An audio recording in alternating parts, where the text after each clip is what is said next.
in no department. Speed, power, chance, heart, none. Alright.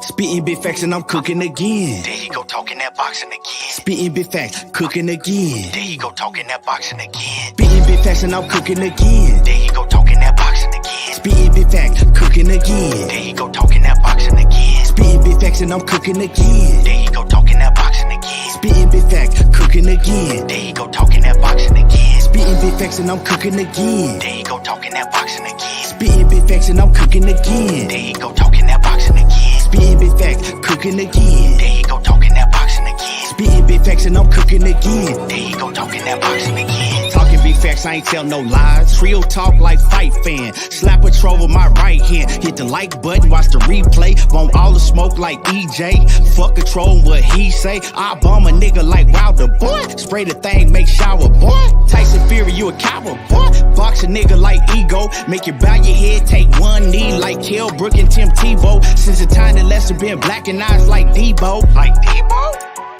And I'm a breadwinner like Kevin Gates. Smoke strong, make you levitate. On my Errol Spence, might meditate. Gon' watch me, you gon' steady hate. But I pimp the game like 7-8. 7-8. And I'm a big stepper like Money Brown. I don't mess around, I don't fuck around. But I fuck around, not wear my crown. Fuck around, not wear my crown. Spitting big facts and I'm cooking again. There he go talking that boxing again. Spitting big facts, cooking again. There he go talking that boxing again. Spitting big facts and I'm cooking again. There he go talking that boxing again. Spitting big facts, cooking again. There he go talking that boxing again. Spitting big facts and I'm cooking again. There he go talking that boxing again. Spitting big facts and I'm cooking again. There he go talking that boxing again. Spitting big facts, cooking again. There he go talking that boxing again. Spitting big facts and I'm cooking again. There he go talking that boxing again. Trio talk like fight fan. There he go talking that boxing again. This trio talk like fight fan. There he go talking that boxing again. Trio talk like fight fan. There he go talking that boxing again. There he go talking that boxing again. There he go talking that boxing again.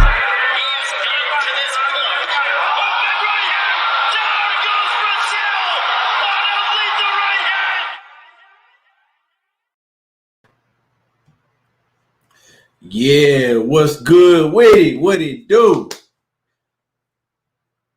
Yeah, what's good with it? Omega Red in the building. What's happening with you, homie?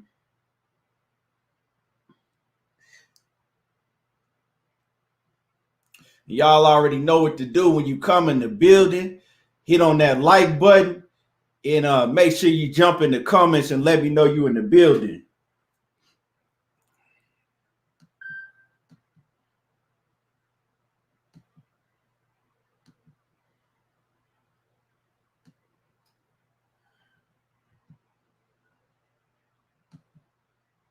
Chris Mitchell, what's happening with it, fam?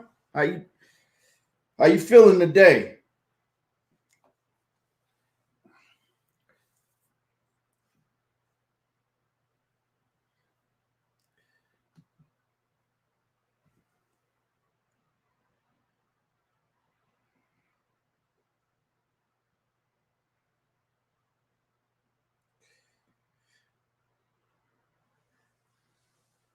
Mr. Shelton off in the building. What's good with it? Left Bando, what's happening with it? Elevated consciousness, what's happening with it?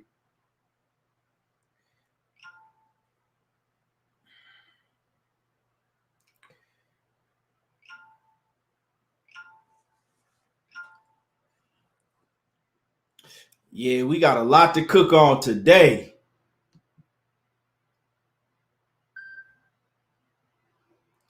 Yeah, we got a whole lot to cook on today.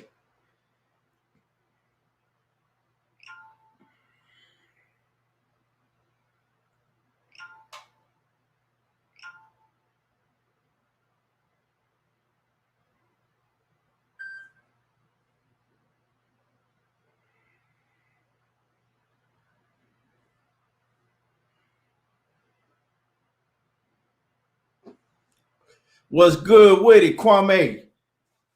Cassandra Mason, what's going on, Queen? She say, salute, Mr. ETB. There you go, talking that boxing again. D Walker, what's happening with it? And like I said, when y'all come in the building, make sure y'all hit on that like button.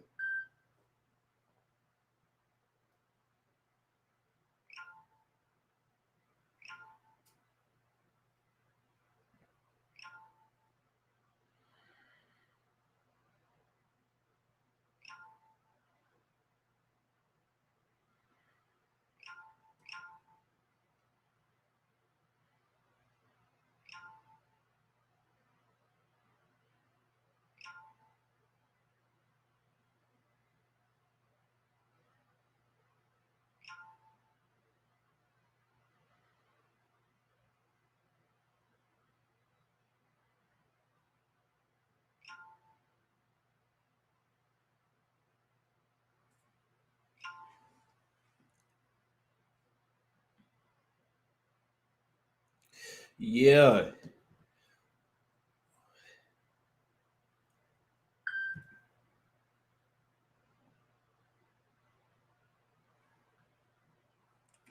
Give me one quick second. I'm going to get the cooking.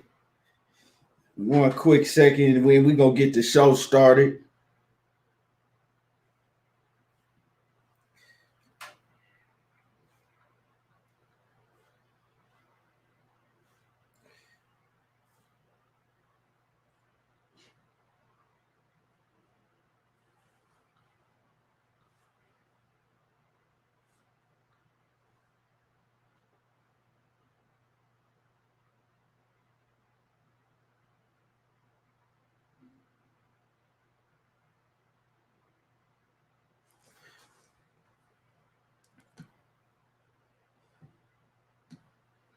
Joe the Beast, what's happening with it? Yeah, so let's go ahead and get it started. If y'all didn't know, last night, yesterday, the announcement was made by Mike Tyson that he's going to finally fight Holyfield Tyson, number 3. We've been waiting for how many years? Damn near 25 years for this fight. What y'all think about this fight? Who y'all got? It's going down May the 29th. Tyson versus Holyfield. Who y'all got?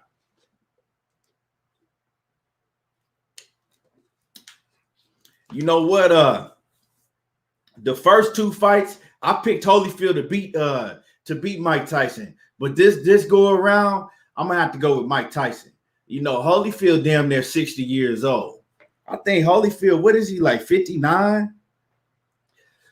Holyfield too old. He too old. He not messing with Tyson. But the thing is, I want to see them go in there and fight for real. I don't want to see no exhibition style, where they holding punches and everything.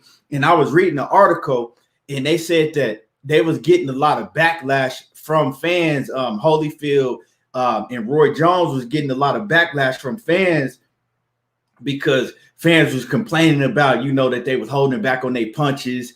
And then even how they scored it a draw when everybody seen clearly that Tyson won. Even though I was going for Roy and Roy's my guy, but Tyson beat him, But I want to see Holyfield and Tyson go at it for real.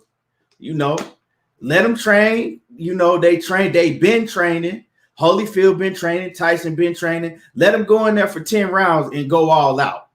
I would love to see that, And to me, I don't think Holyfield should have took this fight this old. If they are going to go at it for real, I think Holyfield should have just left it alone and let it be. He too old. He ain't been in the ring in so long. And like I said, he's older. He like 4 or 5 years older than Tyson. So he damn near 60. I think Holyfield should have just left it alone. You know what I'm saying? Now he going to give Tyson a chance to come and say that he got a W against Holyfield. It's kind of like what happened with Roy Jones and Bernard Hopkins. Roy Jones should have left that alone. Roy Jones should have never went and faced Bernard Hopkins the second time because they didn't do it in their prime. So by the time that Roy Jones did fight Bernard Hopkins the second time, Bernard Hopkins was, he had elevated his game because he had learned, the technical aspect. He had elevated the technical aspect, so he was still kind of in his prime. Roy Jones was way out of his prime, so he gave Bernard Hopkins that, you know, he gave him them bragging rights, like I beat you last. But people forget that when they was both young, you know, shit, motherfucking Roy Jones whooped his ass. It wasn't no contest. Yeah, Cassandra Mason said, yeah, Evander Holyfield, 58 years old. So that man are almost 60 years old. To me, he don't need to be in the ring. He really don't, but hey, they gonna make a lot of money off of it. Excuse me. They gonna make a whole lot of money off of it. Big Snack Pack, what's happening with it, cuz? Brown on Boxing, what's happening with it? Omega Red says Holyfield don't care. He want that bag, and everyone knows they owe. Yeah, Holyfield, he want that bag. Y'all know that Tyson had turned down like $25 million. I think that Triller was offering him Tyson $25 million, but he turned that down. So Tyson, he came out and he said, fuck Triller. He said he not working with them. He not going to be working with them in the past. So it's not going to be on Triller. So Tyson Holyfield, when they do fight, it's not finna be on Triller. I know Tyson has his own league. It's called the Legends League. So I don't know where they going to show it, but I think this pay-per-view going to do big numbers, because y'all got to think, man, all the old heads going to buy this shit too. You got all the old heads going to buy it, and all the younger people going to buy it because they fuck with Mike Tyson, you know? So I think this going to be big. Okay. Kwame said that Triller never paid him in full for the Roy Jones fight. Yeah, but they running around here like they got all type of bread and shit, like they got all that bread. Yeah, he said he ain't never fucking with Triller again. Brown on Boxer say, I want to see Errol or Bud get the fight with Sal at 160 after all this talk with Sal protection against agents being up doing. He said after all the talk with Sal's protection agents being up doing, time for Sal to prove he can beat an elite black fighter. Yeah, we're gonna get into all of that, man. Jeremy Watts says, I'm 45, I will absolutely buy it. Grew up doing Mike Rain. Yeah, me too. I did too. You know what I'm saying? I did too, man. And like I said, you got different generations that's gonna buy this fight. You know what I'm saying? You got people from in their 60s all the way down to their, early 20s that's gonna buy that fight, because like I said, a lot of the younger people, they really probably not familiar with Holyfield, but they everybody know who Tyson is. All of them familiar with Tyson, going back and watching his, film and whatnot. What's good with it, Money? Man, what's going down, bro? I had to find my damn computer, charge my damn little niece, and took my damn charge out of here. I know I want chip. I got a charge. I'm like, this ain't my damn charger. Computer dead as hell, bro. What's going down with the chat? What's going down with the chat? That's why I was late, bro. But I found it. I was sitting in my sister. It's all good. How you feeling today? I can't complain, bro. You feel me? What you say? Same pimp suit, just reheated. Right. Yeah. Charles L. Johnson say Mike Smoke. Hey, it did seem to affect him in that Roy Jones fight. He still had a lot of gas in the tank. Christopher Russell, what's happening with it? He says Bud is running from Errol. Like I said, we're gonna talk about all of that, man.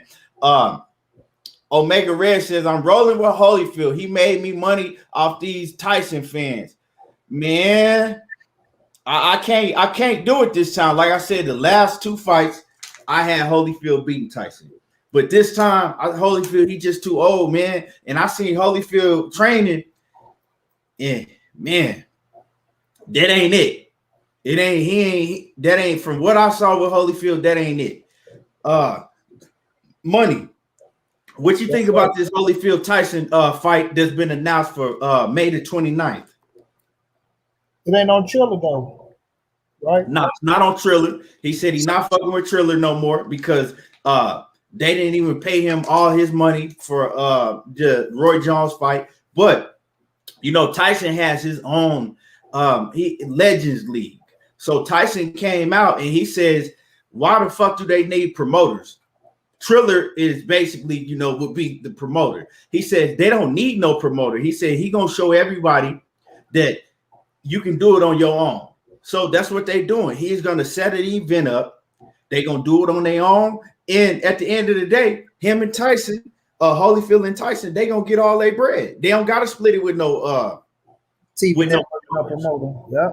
And they gonna make a whole lot of money. They can make a whole lot of money. I like this. I love this for Holyfield, right? Even though I don't want to see him, like, even though I know he ain't got it no more, but at the end of the day, I still love this for Holyfield because Holyfield needs this. Holyfield needed something that was gonna make him millions and millions of dollars so he could get back up. You feel me? So it's there. It's finally there. Holyfield finally gonna get his big payday, which he really needs. And it's good. I'm probably thinking that they gonna do it on Fight. What's that Fight? That Fight TV. You know where Clarissa Shields had her event on. It's called. I think it's called Fight. I got it on my phone. It's called. They probably gonna link in with Fight. I think that's what it's called. Let me see. Yeah, that's what it is. So they probably gonna link in with this. It's called that right there. That's probably where they gonna do it. It's an app called Fight. They probably gonna put it on there. It is the Legends League, Mike Tyson's Legend League. So yeah, man. What you think about that, Money? Man, I think it's big dog shit. I like what Tyson's doing. You know what I mean? Taking the game in his own hands, especially something like this. Like, it ain't gonna happen in a real boxing match. Like, we know the fighters, not saying the fighters can't do it because they're gonna need the networks and all that shit, how that shit play out. But when it's something like this, an exhibition going out with Tyson and Holyfield, you know, is he putting his own money behind it? You feel me? So if they put their own money behind it, what can anybody say? Shit, what can anybody say? That's a big dog business move. Bet on yourself. I mean, see what him and Roy Jones did, and him and Holyfield gonna be bigger than him and Roy Jones, I believe. You know what I'm saying? So Tyson know what he's doing, bro. He's smart as fuck. He's going out there, right? But I want to know, like, what do that mean to Teofimo Lopez? Because now we about to see what he can do on Triller. Because Right. Mike Right. He ain't fucking with Triller. That was the whole thing. Teofimo Lopez. See, that's what happens, right? Money is when you come out and you start talking all that shit like you a fucking big, huge, mega superstar, right? Now, see, they was talking all that. Oh, hey, Poppy, my son gonna do over 3 million pay-per-view buys. Poppy. You know what I'm saying? All that Poppy shit. You talking all that big shit. And you know, now you're gonna have to hold your own.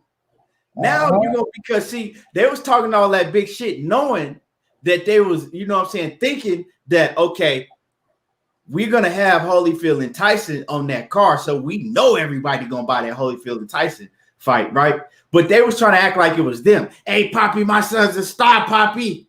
We gonna do 3 million pay-per-view, Poppy. Hey, what up? Hey, Poppy gonna have to hold his own now. We gonna say, I mean, Poppy pressed that motherfucking red button. Poppy's and Mamacitas. We gonna find out. But yeah, though, but with Tyson though, bro, it's a brilliant move, bro. You know what I mean? Because it ain't gonna be a fucking like you could be doing this shit every other 2 months and things that next. You see something nice, so shit, why not milk the game for the shit? Especially if motherfuckers go press the button for it, you know. Now the thing is, you know, Triller set it up for us an event. How's Tyson gonna set that shit up? It's gonna come down to how you gonna set it up, because they had the Wiz Khalifa come out and do a motherfucking whole 4-hour concert in that motherfucker. You know, Snoop Dogg as the commentators. They had the fight still was like the undercard was still for you. I enjoyed the whole show. So the thing is how you sell it, how you go set it up, who you have on the undercard, what you gonna present the people with, because it's an exhibition. So it's gonna come down to that type of stuff. You feel me? But on the other hand, how much money y'all willing to put behind it? Do you got investors going there with you?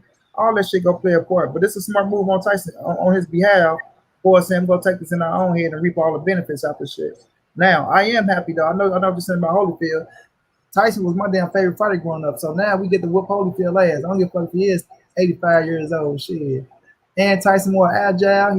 He back. Got his little mind on counter straight now. You feel me? So yeah, Holyfield in for a motherfucker. He in for a motherfucker, dog. Yeah. So Knockout Boxing 86 TV. What's happening with it? Salute Knockout. And Knockout, what's going down, brother? My brother Omega. Cassandra, Sheena, what's going down, beautiful? And Sheena, what's going on, Queen? How you feeling? Yeah, Knockout. And before the show over, you already know, drop that link in the chat so you know people can go ahead and subscribe to the channel if they ain't already subscribed. But yeah, man, Mike Tyson's very well connected, money. So as far as the investors, he not gonna have a problem with that. Mike Tyson is connected. He connected. You know, he's connected with a lot of big billionaire moguls. Like he's not gonna have a problem getting investors and like I said, and getting somebody to pick up this pay-per-view.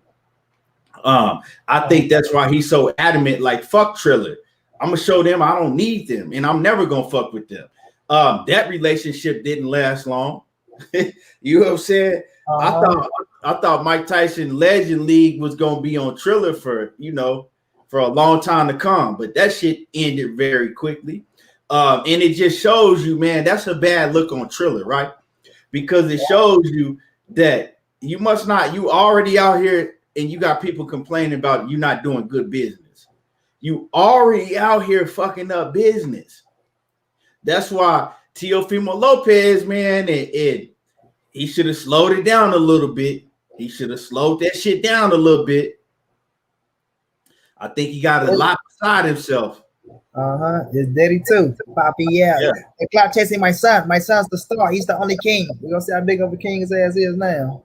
Right. KP, what's happening? Because I guarantee you, right? It's very few people that's gonna buy that motherfucking pay-per-view to see him versus George Kambosos. You feel me? So whatever they doing for when is they supposed to be fighting? Is it April or May?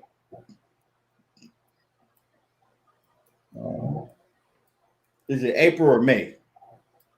I don't know, Key. I'm gonna look it up. Let me see. Teofimo. Let me see. He fighting. Let me see. Hold on.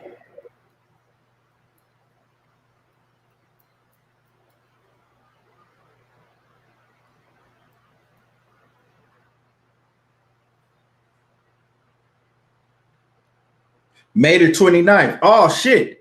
It is on May the 29th. So they fighting on. Hold on. That's crazy. So Teofimo Lopez and George Kambosos Jr. is fighting on the same night, right? On the same night that Evander Holyfield and Mike Tyson gonna fight. Now, unless Holyfield and Tyson move that date, they're gonna be going head-to-head competing with each other. And Ralph, what's happening with it, Ralph? Ralph said he the king at 135. I feel you. He is the king at 135.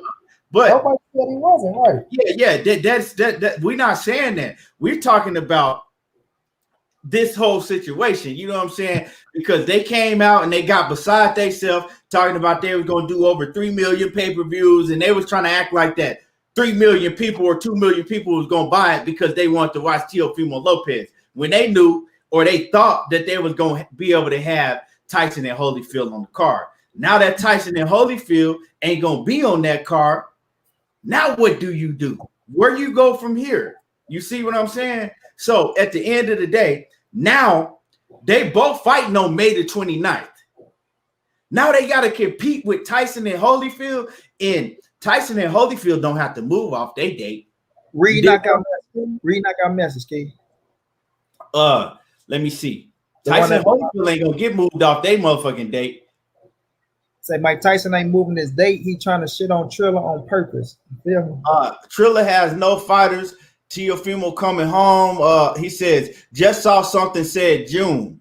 Now I thought the last one at the bottom. We said Mike Tyson ain't moving his date. He trying to shit on Triller on purpose. Yeah, that's what I'm saying. Mike Tyson don't have to move his date. He ain't gonna move his date because he's gonna show the only reason that Triller, that people would have never bought no fucking Triller.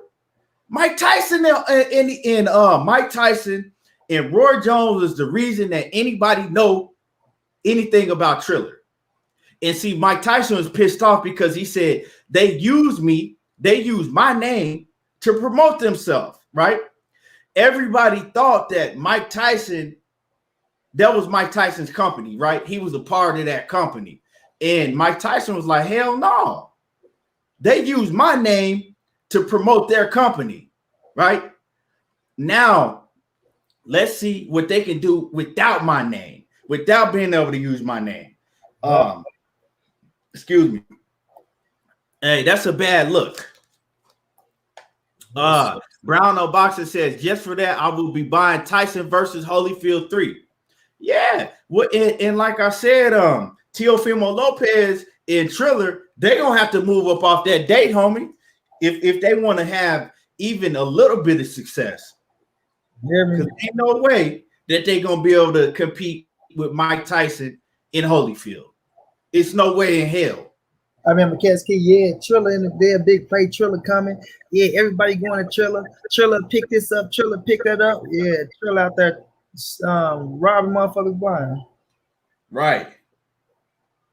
It says, okay, while Teofimo Lopez recently said he'll be fighting Kambosos Jr. on May the 29th, another date has popped up from another fighter on the card. Antonio Tarver will face Frank Mir. That's not on no more. Undercard said Instagram. So let me see.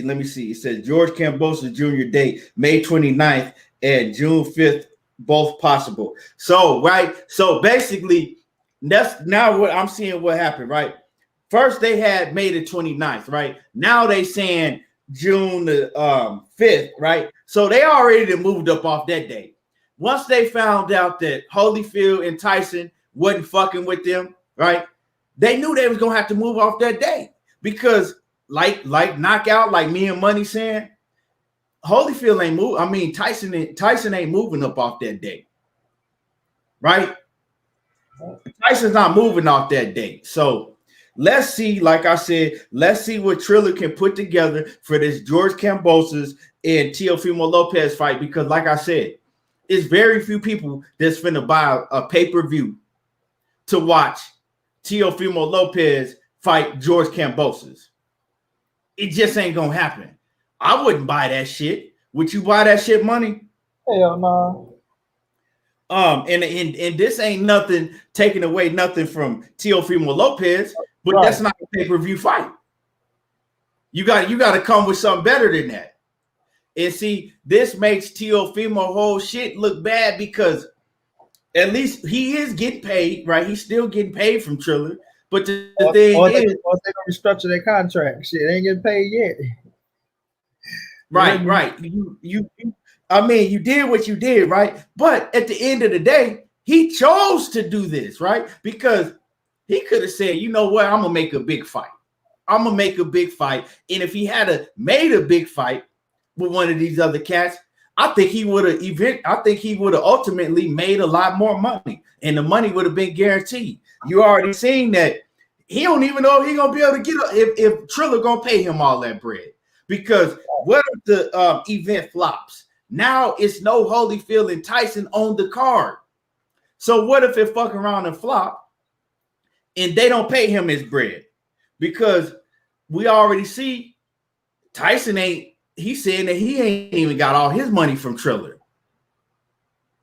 You feel me, man? So jumping in the boxing game, in the game of boxing, like Eddie Hearn learned, especially in America, it ain't as easy as it look on the outside, right? It's not as easy as it look on the outside, especially when you got to pay these fighters millions of dollars. And y'all hit the like button. Y'all, you know what I'm saying? Smash the like button. So yeah, man, look, it's funny how things turn around so fast, right? They should have just shut up. Money, they should have kept their mouth closed. I know who is laughing and smiling. Old Daddy Bob over there. Yeah. Got that belt. Boy, he gonna have that belt strapped tight. You know, he just waiting for that little May 29th day to be over. And for T.O. to walk his ass back through that door. He keeps talking about them lawyers and he ain't going to fight on top rank and he ain't gonna do this, he ain't gonna do that. I want to see. I want to see you pull this off on Bobby Earn, boy. You feel me? I want to see that. Bob gonna be waiting for your ass. He already said once you come back, you think you're getting the money that you made. Nope. So you're gonna have to sit out for a while. Bob already got plans for your ass, partner. Right. Man, it's crazy, man. Jeremy Watts say Bob laughing at him right now. Boxing on Brown on Boxing says ain't no what if it flops. It already is. Victor Turan says watch it on ESPN. That fight ain't gonna be on ESPN. Shit, Yeah, it don't got nothing to do with Triller. Right. It don't have nothing to do with Triller. And bro, and see, this is my thing, Money, right? When they kept coming out talking about you know, talking about that they stars and my son's a star poppy and he about to show everybody in this next fight and he's about to do 2+ million on pay-per-view, this and that, right? I would have respected it, right? If he had just said, you know, we're about to do 2+ million because we looks like we're gonna have Tyson on the card, right? So with Tyson on the card, everybody gonna get to see my son. Everybody gonna get to see me, right? But they didn't take that route. They tried to make it like, oh yeah, they was gonna do 2+ million because of Teofimo Lopez. Everybody just wants to see Teofimo Lopez, no matter who it is. That was my problem, right? You came out here fronting, knowing damn well the reason you was talking that big shit is because y'all thought that Tyson was gonna fight Holyfield on that card. Straight up. Now you and Kurt Anderson, salute to you, Kurt. Kurt, salute, Kurt. Arturo Shotty, what's happening with it? Jeremy Watts, what's good?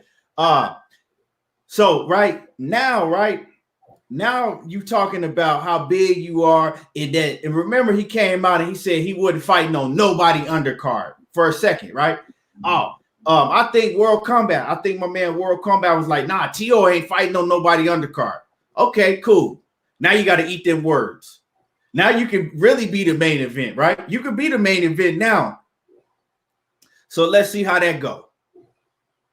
Unless they just pull some just amazing shit off between now and May or now in June, it ain't looking too pretty for Mr. Teofimo Lopez. You dig what I'm saying? It ain't looking too good.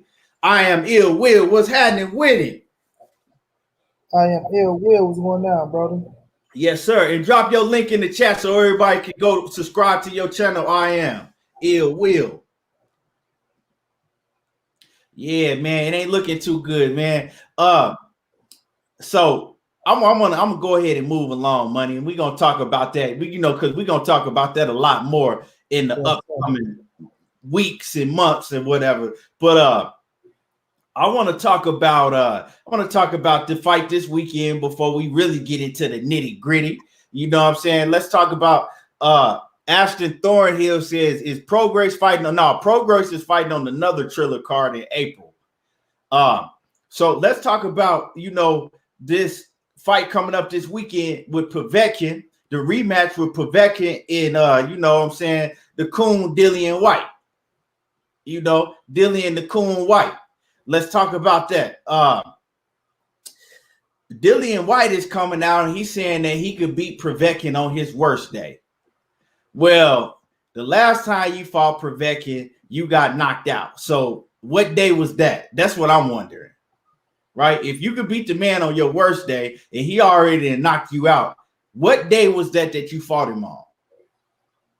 It had to be his worst day. I guess so, because I'm confused, right? But Dillian White and Povetkin, man,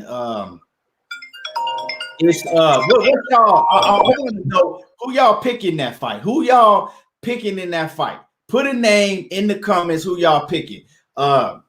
It's to me, it's a hard fight to pick, right? Because even though Dillian White got his ass knocked out, right? The last fight, he was winning that fight before Povetkin, knocked his chin off. Before Povetkin uppercutted his chin off, he was winning that fight, money. But I would love to see Povetkin put him in a temporary coma. I would love to see Povetkin put Dillian the Coon White in the temporary coma. And I say temporary because I don't wish death a permanent coma on no man, but put him in a coma, you know what I'm saying, to where he wake up 2 days later and then he all right. But I don't fuck with Dillian White, like for real. I would love to see Povetkin lay him clean the fuck out once again. And it is possible. It is possible. I'm looking to see if Dillian White gonna be gun shy. Is he gonna be gun shy in this fight? Is he gonna be a lot more careful in this fight? Is he gonna be able to let his hands go like he's used to doing after getting knocked out? Is he gonna be able to press the action like he was doing in the first fight?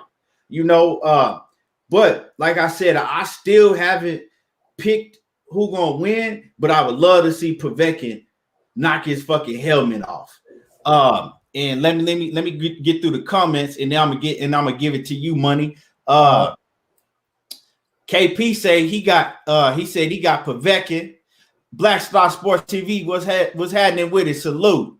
Brown O Boxer said he got Povetkin. Let me see. Jeremy Watt says if he doesn't get caught again, he wins. Yeah, that's a good assessment, but you gotta, you know what I'm saying, you gotta pick one. Let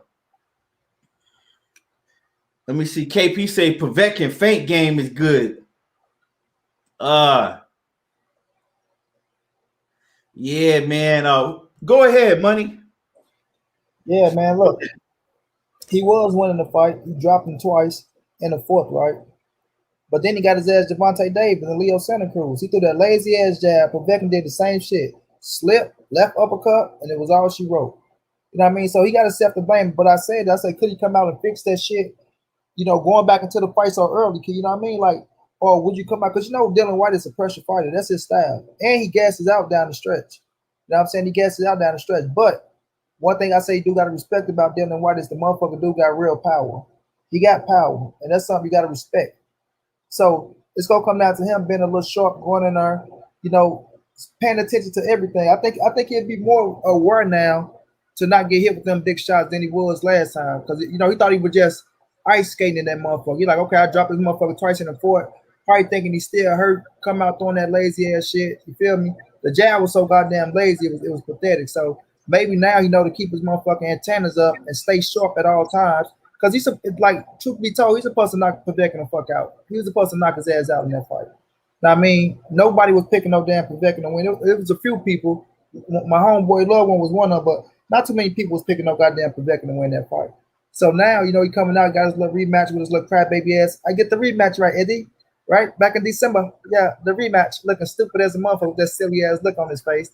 You go try to troll Wilder. Now your ass looks silly. But nonetheless, I believe he can pull it out.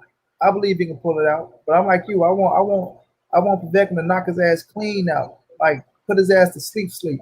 Now, I mean, because and I used to like him, bro, but he just talked too much shit about Wilder, like Wilder played. Yeah, or like Wilder owed him something. You feel me? Then you dodge Luis Ortiz, nigga. So don't try to make it like you just out there trying to get all the smoke. You had the opportunity to be a world champion and some more shit, but you took the money over that shit. So, his ass just talks too much shit, bro.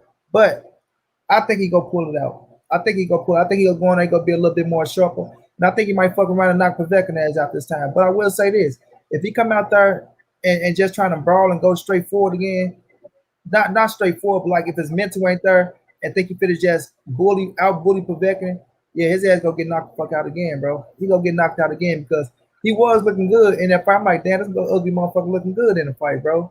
Going, then that lazy ass jab in the fifth round got his ass out. So it's gonna come down to his ass not gassing out, his ass staying short, But another thing though, Povetkin is a better boxer than him. I'm looking at Povetkin to see that should give him confidence. Like, okay, I knocked this motherfucker out. I can do it again. So what game plan his ass coming out there with? Hopefully he don't get too overconfident and just go out there trying to swing for the fences on his ass because he got him out before. So it's gonna be a good little scrap. That's one thing it's gonna be. You know, they talking about 2 steroid users, all that shit, but nonetheless, both of them motherfuckers are fighters. They gonna come to bang. It's gonna be entertaining. But I gotta say, I see Dillian White knocking Povetkin out around maybe the 6th or 7th round. I think he get his payback. Where they fighting at? I think they're in the UK. Okay, they fighting in the UK. So with that being said, they fighting in the UK. I'm still wondering where's Dillian White's B sample at? Where's B sample at? Right? And we're asking that question, where's Dillian White's B sample, right? We already know that they both are, PED users, right? But Dillian White, is he gonna be clean? Because if they fighting in the UK, Povetkin not from the UK, right? But Dillian White, he has a past of getting away with PED use in the UK. And it's facts. Where the fuck is his B sample at? What happened to that B sample? You see, you feel me? So is Dillian White gonna be clean? Is he gonna be clean? I don't know. I have no idea if Dillian White is gonna be clean. So if this motherfucker come in the fight looking in great tip-top condition, and we know Dillian White, he been looking pretty sloppy, body-wise. If he come in there looking ripped up, shit, I don't know, man. I don't know.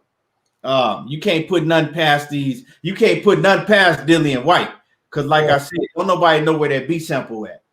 Povetkin, he a PED user, but shit, his ass got caught, and he served his little punishment or whatever he had to do.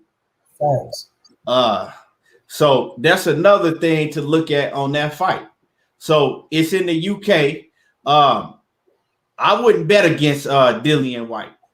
You know what I'm saying? With those thinking about them circumstances, I wouldn't bet against Dillian White. Now, Dillian White, he coming out talking about once I beat Povetkin, the WBC better acknowledge me as the WBC mandatory. They better acknowledge me. So, and I'm like, so he gonna be the WBC mandatory? He thinks he gonna be just right off the rip the mandatory to the WBC again when he got his ass knocked out? You don't think that? Because I would think that he should have to, fight his way back to that position. And it ain't like you got knocked out by a top dog. You got knocked out by Povetkin. Everybody didn't fought Povetkin. You got knocked out by a 40-plus-year-old man. But you talking about they better acknowledge you as the WBC mandatory again? Man, if you don't go on the fuck somewhere with that bullshit, Jeremy Watt says Eddie has that B sample hidden. Exactly. Just like if he tests positive again this weekend or have already tested positive leading up to this fight, we ain't gonna know about it. Big Snack Pack says he was probably clean in the first fight. That's probably where he went wrong. Exactly. That's exactly what I was thinking. You know what I'm saying? Now he gonna come back on some shit. KP say, is this one of Eddie Hearn? Is this one in Eddie Hearn's backyard? In Eddie's backyard? Nah. I don't think UK can have fans yet. Can they, Money? I ain't see that about them having no fans. No. Yeah, I don't think UK can have fans, but nah, it ain't in his backyard. They only had a few events where he had it set up in his backyard. That didn't last too long. Right. Yeah, Cassandra Mason say tell White to move around. Yeah, move your ass around and wait, man. For real. Got your ass knocked out by a 40-some-year-old man. Talking about they better acknowledge me as the WBC mandatory. Man, take your ass on somewhere. Right, motherfucker. You lost that in your sleep. You got your ass put out. Right. Man, I hope he go to sleep again, dog. I hope he go to sleep again. Then he talking shit about I think he came out and said some more shit about AJ and Tyson Fury and shit. Like, man, go redeem your goddamn self before you get to talking about people. Real Right. nigga, Roddy got stopped on his feet. Your ass on your back. Right. You know what I'm saying? Stephen Lee, what's happening with it? Yeah, man. So in other news, man, I want to touch on this real quick, and then we're gonna move on to the nitty-gritty, man. I want to know, man, Jamal Charlo, man, he's starting to really confuse me, dog. And everybody know, man, this line's only over here. I fuck with the Charlos real heavy. But Jamal Charlo, man, I don't know. He's starting to really confuse me, dog. Because it's like, right, he called out Benavidez, right? I got footage I could play it. He called out Benavidez. He actually was been talking about Benavidez over a year. That wasn't the first time he mentioned Benavidez, but you know, he called out Benavidez, said he'll move up to 168 and beat the shit out of Benavidez, right? Then, and then you know, Benavidez got on his neck, and we all know what happened, right? Benavidez started going at him, right? Then he backed up, right? Then he came finally, and we was like, that's the Jamal Charlo that we want to hear. He came finally and was like, you know what I'm saying, make that fight, right? Then his trainer come out and say, nah, we're not moving to no 168, right? And then again, Jamal Charlo comes out and he said, you know, everybody want to see me move up to 168. You know what I'm saying? Why I got to move up to one? I'm not no 168-pound fighter, you know, this, and that. And I'm like, bro, you the one that put all of this attention in 168 on yourself. See, this is my thing. He put that attention on himself. Nobody was calling for him to move to 168, right? And I think that he'll beat the shit out of I think he'll beat Benavidez's ass, right? I think that he'll fuck up Benavidez because of the styles of fights. I think that he'll win. But the thing is, it's like he just looking bad in this whole situation, right? And then it's like, oh, you know, why now he's saying, like, why would I go up to 168 and fight a nobody? Nobody even know who Benavidez is, you know, if his name wasn't linked to mine. He ain't got no belt. Why the fuck would I move up to 168? That's stupid. Why did you say that? That's what that's like, now it's stupid for everybody to be linking him with David Benavidez going up to 168. But why didn't you think it was stupid when you started mentioning it? Because nobody was telling him to go to 168 to fight David Benavidez. He mentioned that on his own. He got on live and he started talking about that, you know, oh shit, you know, shit, and I'm gonna go to 168. I'm probably gonna be stronger at 168 anyway. I'm a big boy. Y'all don't realize how strong I am. Y'all don't realize how big I am. You know, I'm gonna go to 168 and I'm gonna beat the shit out of David Benavidez. I'll beat the fuck out of him. You put that in the air. So why is this stupid? Right? Why are you calling people stupid and for saying that? For telling you to go to 168 and fight him then, when he continuously calling you out? Why would I go to 168 and fucking that's fucking stupid. He ain't got no belt. He ain't nobody. That's where you losing me at, Charlo, because you put that in the air. So why, if it was stupid then, wasn't it stupid before you said it? That's what I don't understand, right? So now he ain't going to 168. He not fighting David Benavidez. Okay, cool. Whatever. You confused me with it's stupid because you put that out there. But another thing is like now about Demetrius Andrade. You try to act like you ain't finna fight him neither. That's my problem. Like, who are you gonna fight now? Triple G said no. Canelo's at 168. He not moving down. What's up? Who is he gonna fight now? I don't know. You haven't mentioned Daniel Jacobs, right? You're not calling him out. You acting like you don't want to fight. You acting like you don't want to fight Demetrius Andrade because you said he a nobody. So who you finna fight, bro? That's what I'm saying, man. To me, like I fuck with Jamal heavy, but to me, it's like, man, you looking real bad out here now. You looking bad out here now because it's kind of like now you didn't talk all this shit. Now you done said people were stupid for basically paying attention to the shit that you was talking about and taking it serious. Now you really have to fight somebody. Now you got to have a big fight in your next fight. So what is it? What you think about this whole situation, Money? I had touched on it. I was saying the same thing, right? I was like, he ain't ducking him because he is at 160 and 168. My thing is, you're saying you'll knock him out in the 6 rounds. You're saying you'll knock Andrade out in the 6 rounds, which I don't agree with at all. Feel me? I honestly feel like he go 12 with both of them. You know what I mean? But I'm saying if you can knock him out in 6 rounds, under 6 rounds, you got to show me. But I don't like him shitting on the fights that is his big fights. Like you saying, Demetrius Andrade not nothing, but he's a champion, bro.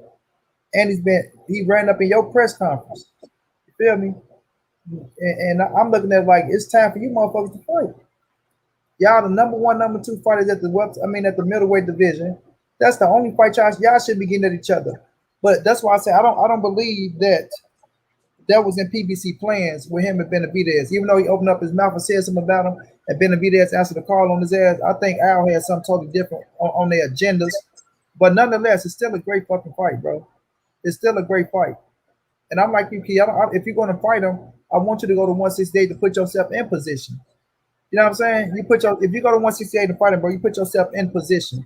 We already know Canelo map is already mapped out. So if you can beat that motherfucker at 168, bro, you the only nigga standing there that we can say if Canelo become undisputed that he got to see you. And this would be the 3rd division. You feel me, Key? From 54 to 60 to 168. Canelo said out his own mouth he has to fight you. He ain't say Andrade. He said Jamal Charlo. He said I'm gonna have to fight him.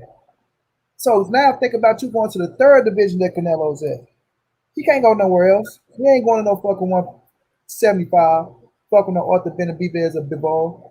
If you go back to 160, you can chase his ass back down. But nonetheless, you put yourself in position because who else at 168 besides you and Benavidez that the fans are going to want to see him fight if he beat Caleb Plant and motherfucking Billy Joe Saunders?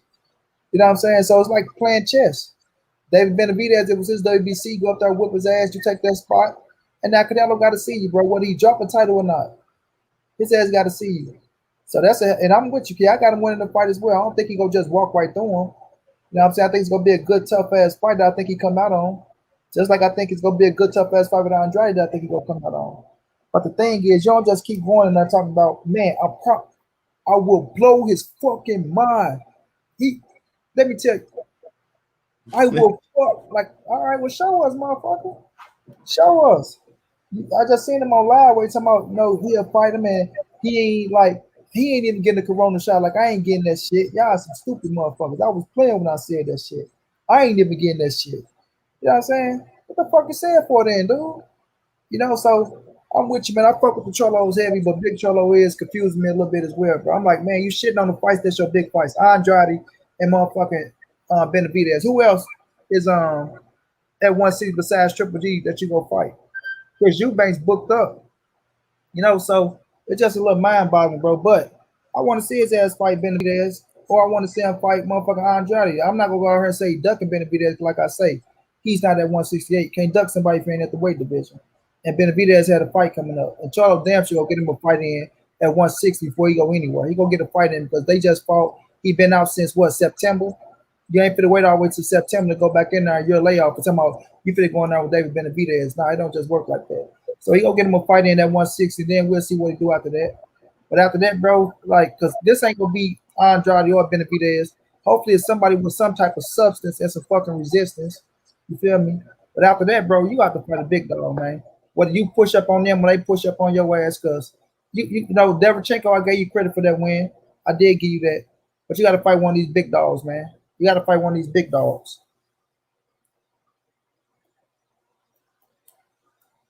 Yeah, man, it's crazy. And it's like, right? You not calling out Daniel Jacobs. Daniel Jacobs at 168 anyway. So basically, the only big fight at 160 right now for Jamal Charlo is, because Triple G off the table. We know Triple G ain't gonna fight him. You know what I'm saying? So that shit is not. We don't even need to talk about that. Really, the only big fight is motherfucking Demetrius Andrade. Right? We know Triple G ain't gonna fight him. We know fucking Jaime Munguia, he protected by De La Hoya and them, they protected him. So the only fight that's possible is Demetrius Andrade. That fight can be made. Fuck all that bullshit. They can make that fight. You know what I'm saying? That fight can be made. So if it's PBC, if it's them holding that fight back, where they don't want to work with Eddie Hearn or whatever it is, they need to get out that bullshit and have them fight. And Jamal Charlo need to be vocal about that fight, because even though I don't like Boo Boo, I don't like Boo Boo Andrade at all. I don't like nothing about him. He a good fighter, but I don't like nothing about him. Even though I don't like him, it's me again, guys. It's me again, guys. You know what I'm saying? Goofy ass. I don't like him, but he a hell of a fighter. And one thing I can say is he has been calling out Jamal Charlo's name more recently. You haven't heard Jamal Charlo calling him out. And knowing that that's a unification fight, he should be vocal about wanting to fight Demetrius Andrade, right? And it wasn't Jamal Charlo that was supposed to fight Andrade at 154. That was Jermell Charlo.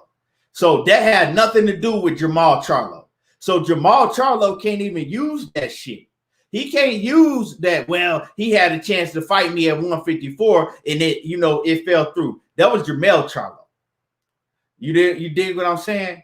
So Jamal Charlo has no excuse to why he's not calling out Demetrius Andrade's name at 160, because those are the two best fighters in the weight division, and it's a big fight. It's the best fight that both of them can make, because the rest of these motherfuckers don't want to fight neither one of them. Triple G not gonna fight neither one of them. Jaime Munguia, the walking punching bag, he ain't finna fight neither one of them. So what's the problem? What is the problem? Even if because of the promotional companies, right? Even if it is a difficult fight to make, you still need to be out in the public, letting people know that's the fight that you want. But you're not even acting like you want to fight that man. So how are you going to become undisputed or unified without fighting him at 160? So it's either you're going to do that, or you're going to say, fuck my title, and I'm going to move up. Which one is it? You can't just come out here talk, I'm a beast. Y'all just don't know. Okay, we know that. We seen you, but you got to show that, right? Like Money said. And what's good with it, Coach? What's happening with it? And Santos, what's happening with it, Santos? Coach, what's going down, Coach? John Kramer, what's happening with it? Dorian Gray, Valentine, what's happening with it?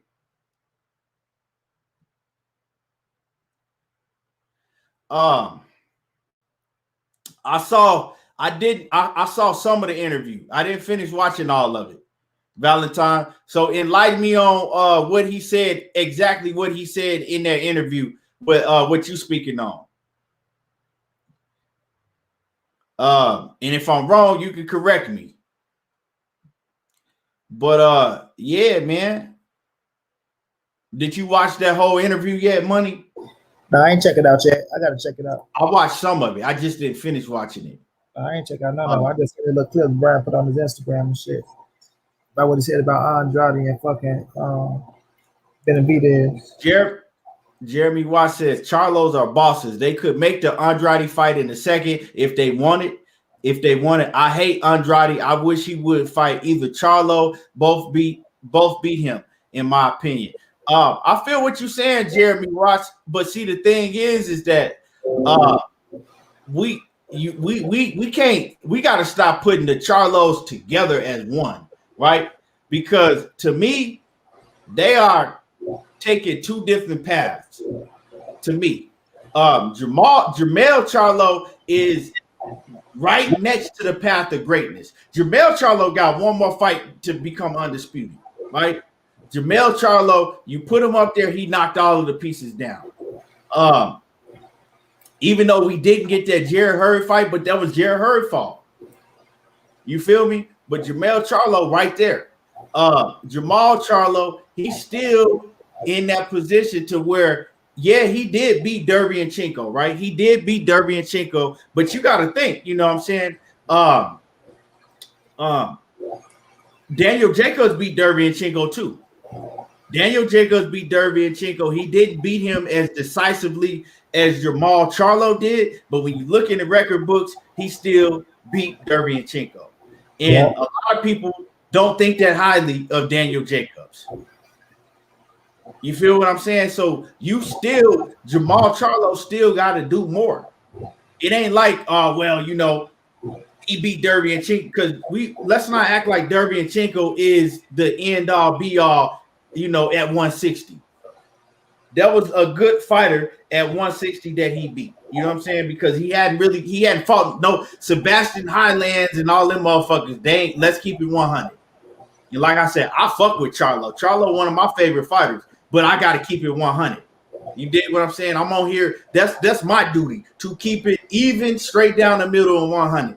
And let's not act like that. Them Sebastian Highlands and all them dudes was, they wasn't shit. So he still got, he still got a ways to go to catch up to Jermell Charlo. Right, Clarence McLean, what's going down? Family, what's going down? He said, Valentine said, Maul said he's trying to get that Jacobs fight now. Okay, that's good. But he needs to let that be known. So when you go and do Instagram lives and you talking about guys like Benavidez that you don't want to fight, that you know that you're not gonna fight, you need to be screaming Daniel Jacobs' name. That's all I'm saying. Coach say Boo Boo is a bad mother. This is a very hard fight for Charlo and vice versa. Yeah, I agree with you 1,000%, Coach. But that's what I'm saying. Charlo needs to be out here making his own path. He needs to be out here screaming Daniel Jacobs' name. He needs to be out here screaming Demetrius Andrade's name, right? And it's crazy because both of them fighters is both on the zone. So, I mean, if you're a boss, right? Because my man Jeremy say that both the Charlos are bosses. So if you're a boss, you need to boss up and holler at Eddie Hearn, have Eddie Hearn throw you that bag, or holler at Al Heyman and have Al Heyman offer one of them a bag and make that shit happen. Right? Because if you don't have the ability to do that, you're not a boss. Right? If you don't have the ability to do that, you're not a boss, and maybe you need to go holler at your boss and see if your boss can make that happen. So, man, we have to. Some got to give here, money. Some got to give. You dig what I'm saying? Yeah, man. Because him and fucking Jermell Charlo and fucking Andrade should have been happening, dog. That shit should have been happening. You know what I mean? Now I do understand how them damn DAZN contracts work. They do be on some bullshit. And we know they ain't gonna really go against Al Heyman, but something got to give, like you say, bro. Send Andrade ass on over to the PBC now, because even though he finna fight Leon Williams now, but them damn type of fights ain't doing shit for him. And I respect Leon Williams. He a bang over in the UK. He a fighter, solid, but he ain't on that level. You know what I'm saying? He ain't on that level like that. So, man, go on, send Andrade ass over. Al, y'all send him a contract, see what's up. You feel me? And make that shit happen, bro. We need to see, like, number one, number two. I got Charles number one, I got Andrade number two. That's the fight to be made. That's one hell of a fight. You know what I mean? Unify the division, then talk about going up. I mean, you beat J Rock. Well, you had the title, got it from K9. Then you beat J Rock, but you ain't unify that bitch at 154. Now you at 160. You ain't unifying that 160. Like at least He been unify. the champ for what? He been the champ at 160 since what? 2000 what? 18? Was it 18 when they gave me when they? Yeah, I think it is. 18. Yeah. You've been the champ for 3 years already. Real. 3 years. And the best fights you done been able to come up with was Derevyanchenko. That, you know, like I said, Derevyanchenko got beat by Daniel Jacobs. And I think that Daniel Jacobs is a hell of a fighter. He just don't perform. Daniel Jacobs' problem is he performs up to the level of his competition. You know what I'm saying? That's his problem. I think he's still a really good fighter, but like I said, nobody was screaming. Nobody was screaming that Daniel Jacobs beat Derevyanchenko. Some people thought he lost to fucking Gabe Rosado his last fight. Huh? Some people thought he lost to Gabe Rosado his last fight. I think that Gabe Rosado beat Daniel Jacobs. For real. You see what I'm saying? And I'm gonna tell y'all something, right? I'm gonna tell y'all something about the Derevyanchenko fight, right? Because I was on record and I was saying that Derevyanchenko was gonna be a very hard fight for Daniel Jacobs, right? I was on record and then I changed at the end, right? I changed at the last minute, right? And the reason I changed up is because I talked to Blue Blood, right? And Blue Blood told me that he had been seeing Derevyanchenko spar leading up to the Jamal Charlo fight. And Blue Blood was like, Jamal Charlo gonna fuck him up. He didn't say them words, but I'm just saying. And I'm like, why? I'm like, Derevyanchenko a hell of a fighter. That's gonna be a tough fight for Jamal. And Blue Blood was like, nah, he been getting his ass whooped in sparring. He don't even look the same fighter. He looked kind of shot. He was like, he don't look like the same fighter. He was like, he been getting whooped in sparring. This is what Blue Blood said. And so I went and I'm like, okay, all right, you know what I'm saying? I'm gonna have to change up a little bit. I never thought that Jamal Charlo was gonna lose to Derevyanchenko. You remember money, but I thought it was gonna be a very tough fight, right?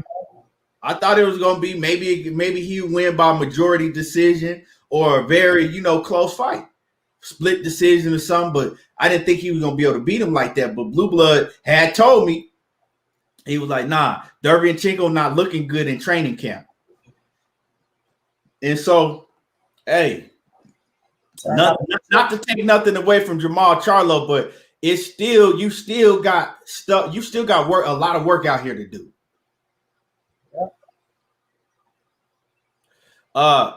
Coach say Jacobs is cautious because he know his chin is suspect. I mean, we seen him get dropped by Triple G, but he wasn't hurt. He got back up, and earlier on in his career, he got knocked out by what's his name? Yeah, he got knocked out. Then he got dropped by Sergio Moore as well. Yeah, you're right, he did, but he wasn't really hurt like that against Sergio Moore. But yeah, I mean, I guess you can say that his chin is suspect. I guess some people can say that. His chin shaking. Yeah, I guess he sure ain't got the strongest of chin. You know what I'm saying? So I guess you could say that, Coach. All right, Santos, salute to you. Appreciate you coming through. Yeah, Pirog. Yeah, Demetrius Pirog. Yeah, he got laid out by Demetrius Pirog. Demetrius Pirog was he was a beast though, man. He had some serious power, and if he hadn't never suffered that injury, man, I would have liked to see him. What he was gonna do. But yeah, man, I just think that Jamal Charlo, man, it's time to. Maybe Jamal Charlo need a publicist or something, dog, because it's like, man, he don't say, I don't know, man. I don't know. He make himself sound crazy when he get to talking a lot. You feel me? I noticed that about Jamal Charlo. He make himself sound crazy when he gets to talking a lot. Jamel Charlo did 6 rounds. Huh? His ass won't last 6 rounds. I promise you. Oh, that shit. Right. Charlo kid. He just be saying just outrageous shit, dog. He be saying outrageous shit, and I'm like, man, you might need to not get on. You know what I'm saying? You might need to just chill for a minute until you get out here and get some of these fights. But yeah, man. So let's go ahead and get into the nitty gritty, man. Let's go ahead and get down to it. So Terence Crawford, man, he been making a lot of headlines lately. He been making a lot of headlines, right? And I get sick of talking about Terence Crawford, but hey, we got to talk about what's going on. You know what I'm saying? We got to talk about what's going on. Spotlight. Right. So Terence Bud Crawford, man, he comes out, Knockout 86 TV. He say, y'all get off my Texas brethren. He said, Charlo need a social media specialist, though. Hey, man. But so Terence Bud Crawford, man, he comes out and he gets on Canelo Alvarez's head. He say that Canelo is been ducking black fighters. You know what I'm saying? He said that Canelo don't want no smoke with black fighters. He been ducking black fighters, right? And just to keep it 100 as of recently, because Canelo has fought more black fighters than Terence Crawford has. He's fought more black fighters, but as of recently, the main black fighters, like he did go and fight Daniel Jacobs. Daniel Jacobs is a black fighter, right? Within the past couple years. So he did fight Daniel Jacobs, but then Jamal Charlo and Demetrius Andrade, he's ducking them, right? So, I mean, can you really say that? I'm gonna keep it 100. Can we really just say that Canelo is flat out just ducking? If you a black fighter, he don't want to fight you. I can't really 100% say that. You know what I'm saying? I did feel what Terence Crawford was saying, but I think personally he should have said that Canelo is ducking Demetrius Andrade and Jamal Charlo that are black fighters. Because, I mean, if you really look at it, who else is what other black fighters is Canelo ducking? You know what I'm saying? And I had to think about it myself. I had to ask myself, damn. Because initially I was like, yeah, Terence Crawford, he on point with that. Canelo is ducking black fighters, but then when I really thought about it, I said, what black fighters is Canelo ducking besides Demetrius Andrade and Jamal Charlo? And those are the same fighters that he was ducking at 154 pounds, right? Ducked him at 160, right? Also, so it's like, does he have it in his head that he's just ducking black fighters as a whole? Or is he ducking those two fighters and they happen to be black fighters, right? And I think more so, I can't get up on here and tell you that Canelo is just ducking black fighters, right? If that's what y'all want me to say, that's not what I'm finna say. I got to keep it 100. I can't say that he just ducking black fighters because he has fought black fighters. If he was just ducking black fighters, right, he wouldn't have never fought Daniel Jacobs. You know what I'm saying? He would have never fought. I mean, of course, he would have fought Floyd Mayweather. He wouldn't have never fought Shane Mosley back in the day. Israel Lara is black. The motherfucker, he don't speak. You know what I'm saying? He Cuban, but he black. He wouldn't have fought Austin Trout. He fought Austin Trout. You dig what I'm saying? So Canelo then fought. Huh? Right after Austin Trout became when he beat Colo.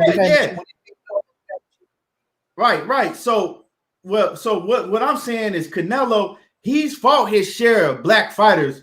You know what I'm saying? So I can't just sit up here and say that Canelo is afraid of black fighters and he's not going to fight a black fighter.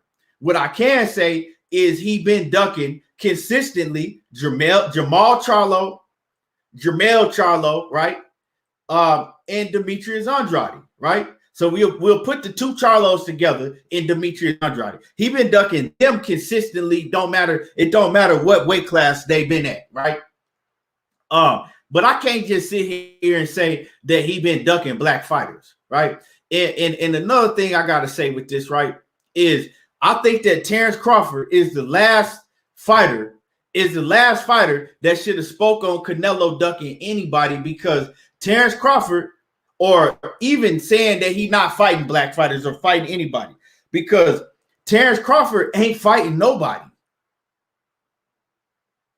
You know what I'm saying? Like, if you go back and watch, if you go back and link their resumes up, if you put Canelo's resume next to Terence Crawford's resume, right, with the background and the history behind it, you're going to look at Terence Crawford's shit.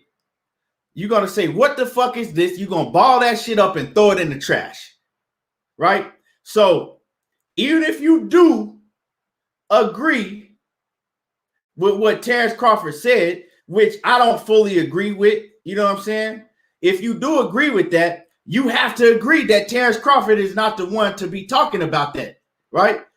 He's the last person, in my opinion, that should have been talking about anybody not fighting somebody, because you got a whole division of guys that you haven't fought, right?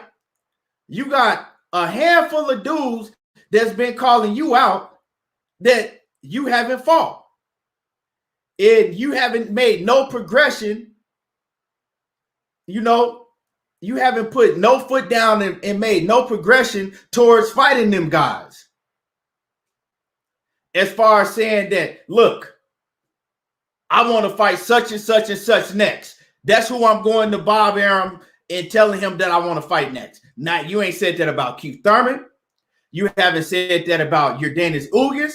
You ain't said that about motherfucking Sean Porter. It really, to keep it 100, and I broke it down on Monday, you ain't said it about Errol Spence. So why are you coming out talking about anybody ducking anybody instead of talking about who you want to fight and what your situation is? That's what I don't get. And see, Terence Crawford has a real bad ego. And the way that I looked at this, right, is that Terence Crawford, right, was trying to get some of the heat off of himself, right? He was trying to get the heat off of himself in the shit that he's not doing and put it on Canelo. And the reason he put it on Canelo is because Canelo is the only one that people are basically having argued who's the number one pound for pound. So to me, it was a little bit of jealousy in that. To me, it was a little bit of jealousy. It's like, fuck that. You know, I'm going to take some of the heat off of my name and I'm going to throw this man up under the bus, right? So people can stop saying that he number one above me. That shit, you know what I'm saying? I see through that shit. And like I said, Terence Crawford, he shouldn't have never said that. If he should have let somebody else say that shit. You dig what I'm saying? Because he wasn't the one. To me, this is just my personal opinion. He wasn't the one. And like I said, at the end of the day, you can't say that Canelo is just ducking all black fighters, because he have a history of fighting black fighters. Canelo is ducking the same fighters that he been ducking: Jamal Charlo and Demetrius Andrade. They happen to be black. But other than that, I don't think that Canelo is just like, oh, fuck that. I ain't going to fight no black fighter. I don't get that from Canelo, because he would have never fought Daniel Jacobs. Would have never fought Daniel Jacobs if that was the case. And he would have never fought all of the other black fighters that he fought before Daniel Jacobs. So you can feel how you feel about you can feel how you want to feel about it, but I ain't finna go that route with it. You know what I'm saying? What you got on this, man? Money? Well, I understand what you're saying, but Bud ain't wrong with what he's saying, right? Because they are black. So when he said that he ducking the black fighters, I ain't gonna even say duck. I'm gonna say maneuver. But offers was sent that they turned down. Whether they was fucked up offers or whatever the situation is, we know how that shit go. But Jamal was in position to be. He was the mandatory, and he was one fight away from Andrade to be undisputed when he said he wanted to be undisputed, and he didn't do it. So people can use those and say, yeah, well, you ain't fight him when he was mandatory. You ain't fight him when you said you want to be undisputed, and there was one fight away. So he got some validity to his words. Now, I know Canelo will fight anybody, bro. But like I say, sometimes you move how you and your team talking about, bro. You have a game plan, you go out there, you move how your team talking about. Some people ain't gonna like this shit, but that's just how boxing goes sometimes. You feel me? I think Canelo, I think him and Charlo is a 50-50 now. I picked him to beat. At first, I had him beating Charlo and Andrade. Now, I still give him the edge on both of them. After seeing Charlo performance against Derevchenko, that made me look at Maul with that jab and saying he's getting better. He's getting better, but he got to fight better competition so we can see. But nonetheless, you know what I'm saying? It ain't to shame Canelo or to make it like he's a bitch or ain't doing what he's doing because, like I say, he had 168 going for undisputed. And I ain't gonna knock that shit. I'm giving him his credit. But at the same time, the finger's gonna be pointing back at Bud as well. That's why he's getting the heat that he's getting from the Latino community and even some of the black community getting on his ass. You know what I'm saying? So the finger gonna get pointed right back at him. So sometimes you just gotta be mindful of what you're saying. Like my brother Knockout was saying, it ain't about the message, it's about who's delivering the message. You know what I'm saying? Sometimes they say don't shoot the message, I'm just the messenger. But when you turn Bud Crawford, you in this motherfucking fight game, right? And your last black fighter was Henry Hank Lundy, who was touching your ass up a little bit. Shout out to my Philly brother, Hank Lundy. Beautiful family. That's my dog, right? Who was touching your ass up a little bit, right? And then after that, shit, you went a whole different nationality route. And that wasn't saying that you was afraid to fight a black fighter. You know what I mean? Because you will. Ain't nobody sitting up there saying, oh, Bud duck the black fighters. Bud, you ain't want to fight this black fight. You know what I'm saying? Because we know that your ass will fight those fighters. So the same kind of like Canelo, but Canelo been in that position for a minute, 54, 60, now he went to 78. So it's a little bit literally right there, but don't point the finger when, like I say, when it come back to your ass. I mean, don't point the finger at him, but then when somebody point the finger back at your ass, you want to, go crazy and I said what I said, fuck y'all and all this shit. Because you gotta be expecting backlash. Now, credit, the question was asked to him. And my thing was people trying to make it like he's using that to clout chase Canelo or like he hating on Canelo or some shit like that, which is not. He just feeling he just talking how he feel. Now, I mean, we been speaking the same shit. Everybody been saying the same shit. Canelo need to fight Andrade or motherfucking Demetrius Andrade. Jamal Charlo. Everybody want to see the Charlo fight. Oh yeah, you need to fight Charlo. You need to fight Charlo. Everybody saying the same shit. So when Buzz said, I ain't pissed off that he said the shit. Because it's the truth. It ain't like he just lying. He telling the truth. But it just come down to, you know what I'm saying? Come down to his ass understanding who he is and that motherfucker, you a big figure in the game as well. And motherfuckers are going to shoot back at you. You fucking with a big dog when you talking about Canelo Alvarez, bro. That's a big dog in this shit. That motherfucker got a fan base reach from here probably to China. You know what I'm saying? So he got a fan base. So you got to understand the backlash is coming, motherfucker. But Bud got tough skin. He can take it. I mean, he can take it, but need to worry about that motherfucking Spence fight. But nonetheless, it's going to be what it's going to be. It ain't going to stop Canelo from doing what the fuck he doing. It ain't going to stop Bud from doing what he doing. Look, it got us talking about the shit. Motherfuckers dropping videos. I dropped a video that said 28,000 motherfuckers that view the shit. So it's news. You know what I'm saying? It's news. So fuck it. Right. And my man Kwame East, Lord to the Game Boxing Talk. And make sure y'all go subscribe to Lord to the Game Boxing Talk on YouTube if y'all haven't subscribed to the channel yet.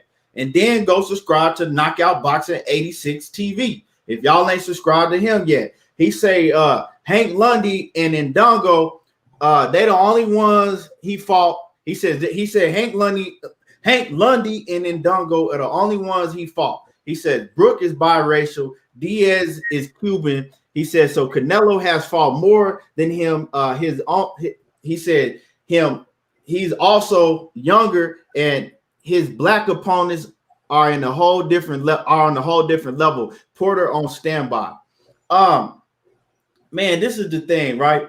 I don't even get into if they half black, if they black, you know what I'm saying? But at the end of the day, to me, you can't say that Canelo is just ducking black fighters. You can't say that.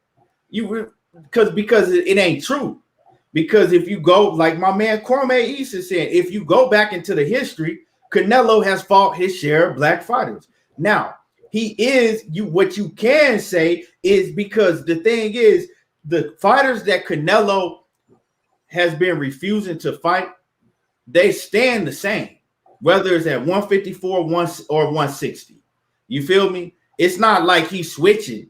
They stand the same. So Canelo is ducking a certain fighters. It's those fighters. Like I said, Demetrius Andrade and Charlos, right? Jamal Charlo.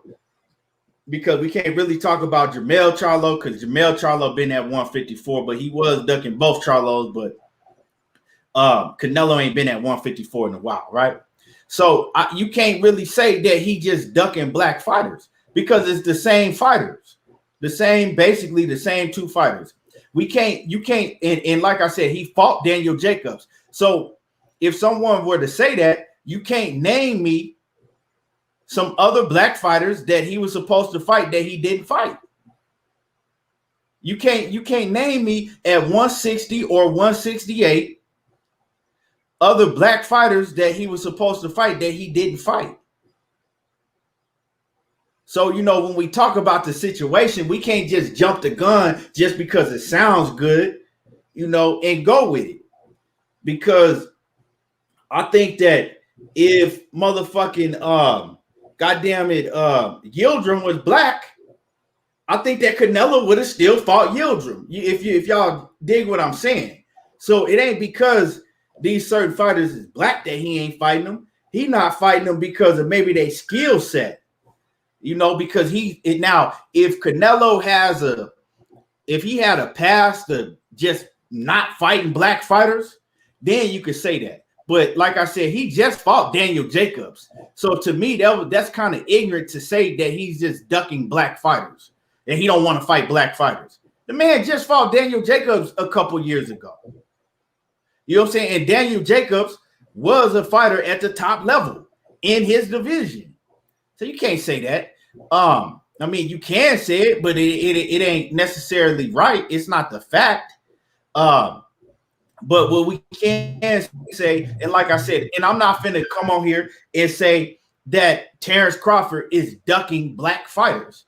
I'm not finna say that about him neither, because I don't think that even though he haven't been fighting no black fighters, like Canelo has fought black fighters more recently than Terence Crawford has. But at the end of the day, what I can say about Terence Crawford is he ain't fighting nobody. That's a fact. So, man, I just don't think that Terence Crawford was the right one to come out and say that shit. I really don't. You know what I'm saying? But it is what it is, Polo Sports Talk and Entertainment was happening with it. I like, when you really, if you really want to if you just somebody that's just going to keep it real, you really got to look at the situation and break it down and ask yourself, is what he was saying a valid point?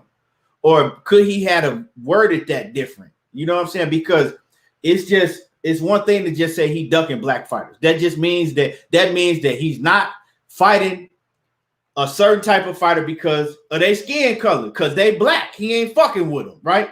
Or is he ducking these fighters and they are black? These two fighters, basically, Demetrius Andrade and Jamal Charlo. If he ducking them, yeah, he ducking them, and they happen to be black. But I don't think that he's ducking them because they are black. Yeah, exactly. Loyal to the game, boxing talk. Exactly what I'm saying. It's all about matchups, not skin color, right? When it comes down to this situation. When it comes down to this situation, Sheena say Canelo is ducking the fighters whose styles try to mimic. She says whose styles try to mimic. Who happens to be black? Exactly. Yeah, that's what it is. He's ducking a certain style. But and then I know some people might say, well, he's fighting Caleb Plant, and Caleb Plant has a style like that, which is true, right? So if he doesn't fight, if he fights Caleb Plant, he'll be undisputed.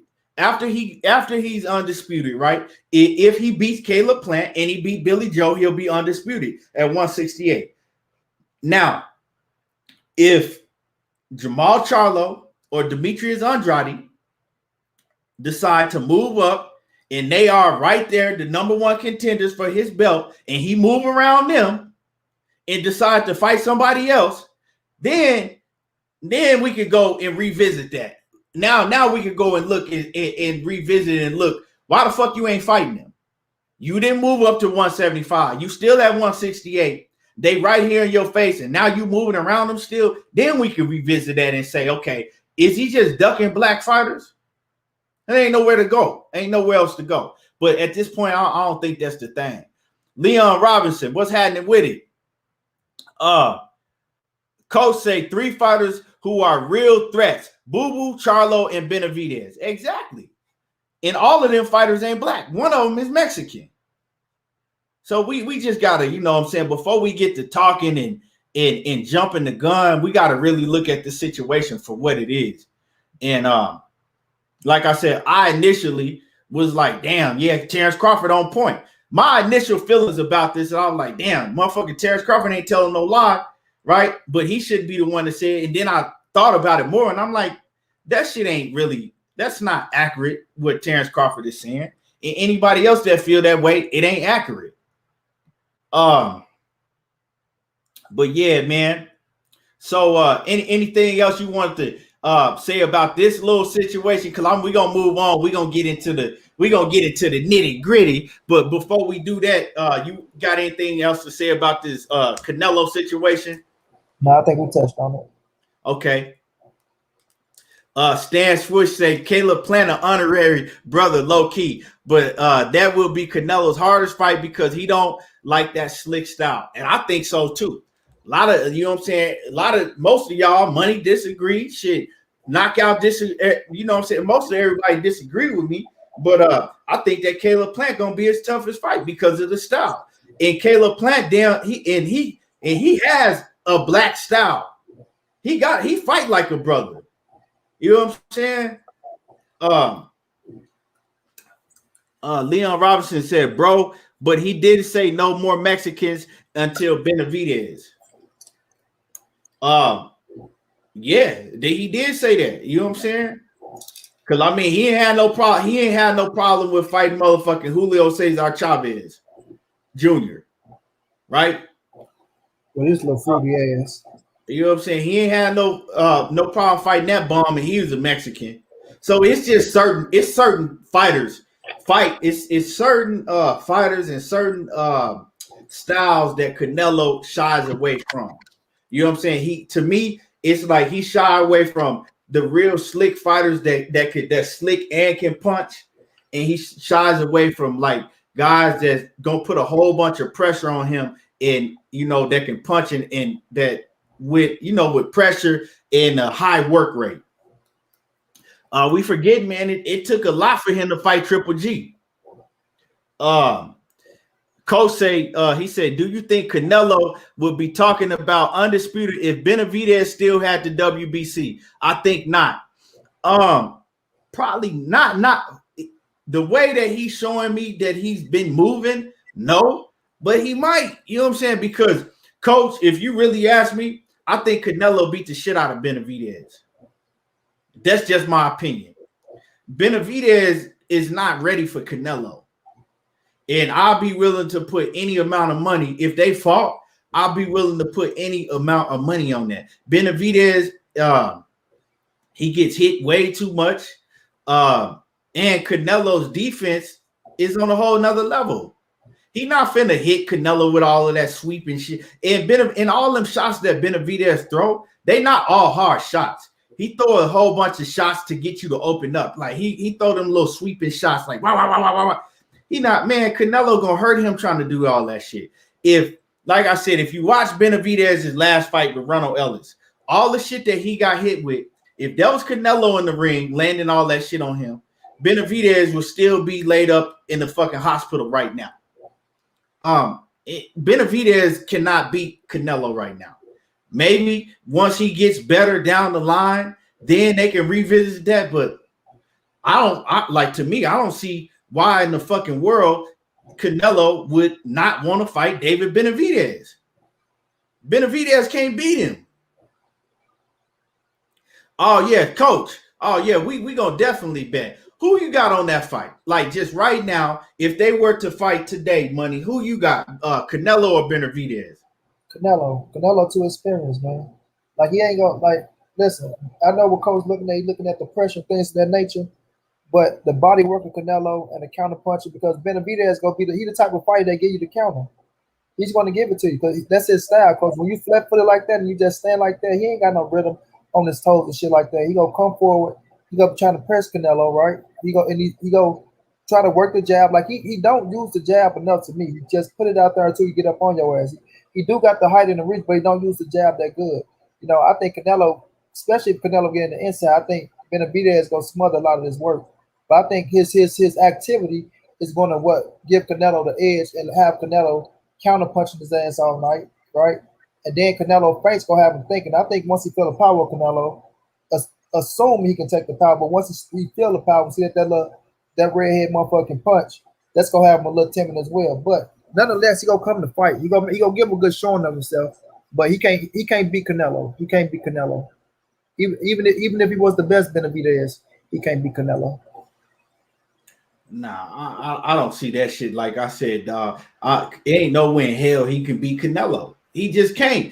And I think as far as Canelo, the way he was moving when Benavidez was, you know, I ain't gonna say can't, coach. I ain't gonna say can't, but I just think he ain't gonna get Canelo. If anything can happen in that bitch, so I just don't think he gonna get Canelo. Another thing is, I think that Canelo really wanted to be at 168 and test himself out a little bit. You know what I'm saying? Now that Canelo is a true 168 pounder and he's seasoned in that division, I really don't see him ducking Benavidez.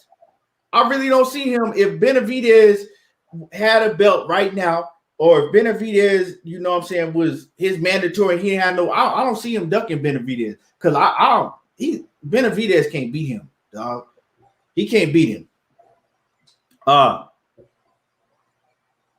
We sure gonna have to make that bet, coach.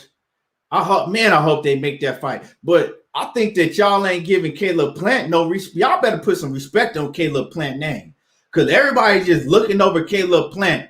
Caleb Plant is a lot better than y'all think he is. Like I said, that's gonna be a hard fight for Canelo. Y'all, everybody looking over Caleb Plant, and see, I don't like it, because if Canelo go out there and so y'all gonna respect Caleb Plant if Caleb Plant go out there and beat the shit out and beat Canelo, right? But the thing is, ain't nobody putting no respect on Caleb Plant. So if Plant go out there and Canelo go out there and beat Plant in a tough fight, ain't nobody gonna give Canelo credit for beating Plant. Nobody gonna give him credit for beating Plant, because they gonna say, oh, that's what he was supposed to do. Plant wasn't shit anyway. Y'all gotta put some respect on Plant's name. Coach, Plant ain't he's not the toughest. He don't, you know what I'm saying, hit the hardest. We all know that. But in the past, Plant have shown enough power, right? He's shown enough power to hurt you if he need to. You know what I'm saying? He don't hit the hardest. He don't have the best of power, but he got enough. Now, in that last fight, Plant said that he broke his hand or hurt his hand real bad, so he was holding back. And we know that Caleb Plant has a lot of hand injuries. He's had hand surgery. You know, he's had a history of hand injuries. So if Caleb Plant could go in there 100% healthy with no hand injuries, I think that he got enough power to, you know, at least, you know, keep Canelo at bay, so he just don't run up in there with anything, and he got enough power for Canelo to respect. But like I said, we're gonna get to see. Let me see.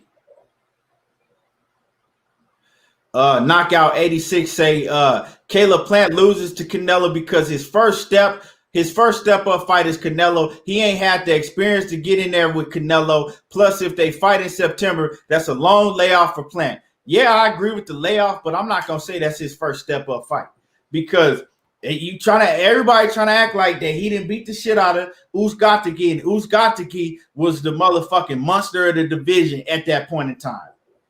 However you feel about Uzgatigi, he was the cat that didn't nobody want to see.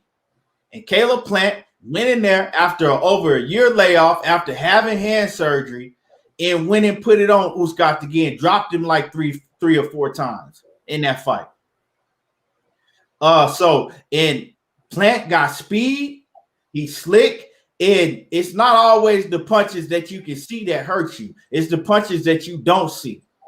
So, and Plant got a lot of time to study Canelo and be able to become in his best self. You know what I'm saying? That's a fight that Plant gonna get up for. I'm telling y'all sleeping on this fight with Plant. Win, lose, or draw, Caleb Plant gonna give him a hell of a fight, and I guarantee it.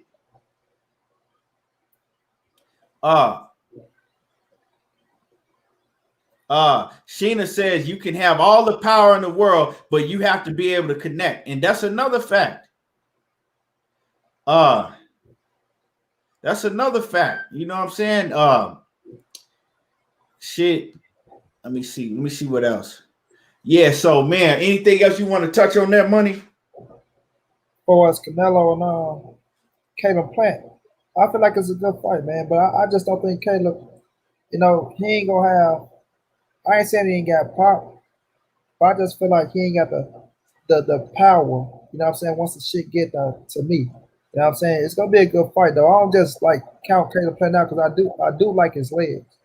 I do like his legs, but once the pressure get on him, you know what I'm saying? And Canelo heat up on his ass in the body shots, and we seen him take the hard shots. I seen him gas out a little bit at the end of fights when people put pressure on him, bro. So if he going backwards, and he could box off the back foot, Caleb Plant could. I just think Canelo gonna be too much for him as well. I think Canelo beat him and David Benavidez. Yeah. But it's gonna be a good fucking fight though. Both of them fights gonna be good against Benavidez and Caleb Plant. I think both of them give a good showing of themselves. But I just think Canelo will find a way to win that bitch. You feel me? And Lori, what's going down, Lori Green? So, Money. Let's go ahead and get into it, dog. Let's get into it. So, we've been talking about this whole Terence Crawford, Errol Spence situation, you know what I'm saying, for a long time now, right? For a long time, we've been talking about it. And first thing I want to start off with, the narrative that the BPC, Bud Protection Committee, the narrative that they'll give you is that he been chasing down Errol Spence, he deserves this. He not fighting Errol Spence because he deserves 60. He deserves 50-50. You know what I'm saying? His accolades and all of that, and he's sick of chasing Errol Spence, and he been chasing Errol Spence ever since he came to the division, and he's sick and tired of it, right? So, with that being said, let me play something. Quick, who do you want, Terence? Out of everybody out there, you're going to move up to welterweight. Who do you want? We talk about Errol Spence and Terence Crawford is eventually the big fight. Who do you want at welterweight? See, me personally, I always believe in to be the man, you got to beat the man. And Spence is not the man at 147. Who's the man? Keith Thurman. Based on resume. Keith Thurman. I don't know about that, Terence. I really don't. No, Terence right based on resume, but what we're talking about is the eyeball test. I'm talking about the eyeball test. I understand he's a champion. I understand he's got more fights. But look, when I see Keith Thurman, I see very, very good. When I see Errol Spence Jr., I see special. Yeah, I do too. The eye test can lie to you. The eye test can lie to me? It can lie to you. That's almost blasphemous. It can lie to you. That's almost blasphemous. Well, Terence, hold on. Let's play that again. Let's play that one more time for the people that saying that ever since Terence Crawford came to 147, he came to 147 and he was calling out Errol Spence. Let's play that one more time, Money. Let's play it one more time for him. He landed on, and It's gonna make for a great Real fight. quick, who do you want, Terence? Out of everybody out there, you're going to move up to welterweight. Who do you want? We talk about Errol Spence and Terence Crawford is eventually the big fight. Who do you want at welterweight? See, me personally, I always believe in to be the man, you got to beat the man. And Spence is not the man at 147. Who's the man? Keith Thurman. Based on resume. Keith Thurman. I don't know about that. I don't know about that, Terrence. I really don't. No, Terence right based on resume, but what we're talking about is the eyeball I'm talking about the eyeball test. eyeball test says Errol I understand he's a champion. I understand he's got more fights, but look, when I see Keith Thurman, I see very, very good. When I see Errol Spence Jr., I see special. Yeah, I do too. The eye test can lie to you. The eye test can lie to me? It can lie to you. That's almost blasphemous. It can lie to you. That's almost blasphemous. Now they trying to coach him to say that he want to fight Errol Spence. But he's saying, no, he wanted to fight Keith Thurman. So that right there debunks all of that shit that they've been talking about, money, that he been calling out Errol Spence ever since he moved up to the 147-pound weight division, right? So that's a lie, right? Now let's go to recently, right? We've been talking about this the reason the fight ain't happening is because of Errol Spence. Terence Crawford deserves a 50-50 split. Errol Spence don't want to give him a 50-50 split. Errol Spence is saying 60-40 or whatnot, right? So if all you got to do, Errol, is give him 50-50 and the fight can be made, right? Those are facts, right? All you got to do, Errol Spence, is give Terence Crawford 50-50 and the fight can be made. You need to stop ducking Bud Crawford, Errol Spence, his accolades. Give him 50-50, that's what he wants, right? Errol Spence is the reason why the biggest fight in boxing is held up, because Errol Spence is ducking and he's using money to get out the fight. That's what he's doing, money, right? I think, right? Ain't Errol Spence is the one that's ducking, because all you got to do is give Bud Crawford his 50-50 and the fight can be made tomorrow. Well, let me ask Terence Crawford. I think I got Terence Crawford on the line. Let me ask Terence Crawford. Hold on real quick. Hold on real quick, y'all. I'm going to ask Terence Crawford because I'm sick of Errol Spence ducking him, and we all know what it is. So let's ask Terence Crawford how he feels. Okay, hold on. If they came to you, if Spence and them came to you with a 50-50 and said, come on, let's just make that fight, obviously you'll still fight, correct? I don't know, to be honest. What? Why is that? If they came to you, if Spence and them came to you with a 50-50 and said, come on, let's just make that fight, obviously you'll still fight, correct? I don't know, to be honest. What? Why is that? But if they came to Hold you, on, play it if Spence again. and them came to you with a 50-50 and said, come on, let's just make that fight, obviously you'll still fight, correct? I don't know, to be honest. What? Why is that? But if they came to you, if Spence and them came to you with a 50-50 and said, come on, let's just make that fight, obviously you'll still fight, correct? I don't know, to be honest. What? Now, I kept playing it so y'all can hear it in the back. So y'all in the back, right, y'all can hear it. If y'all hearing impaired, you can make sure that you hear that, right? Right? If they came to you right now with a 50-50 offer, obviously you would make that fight, right? I don't know, honestly, right? But we said that the whole holdup was the 50-50.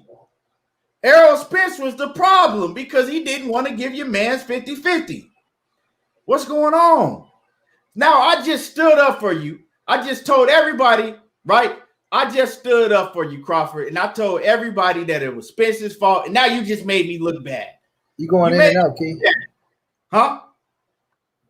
World Combat Sports. Your man's is making you look bad. And what's good with it, World Combat?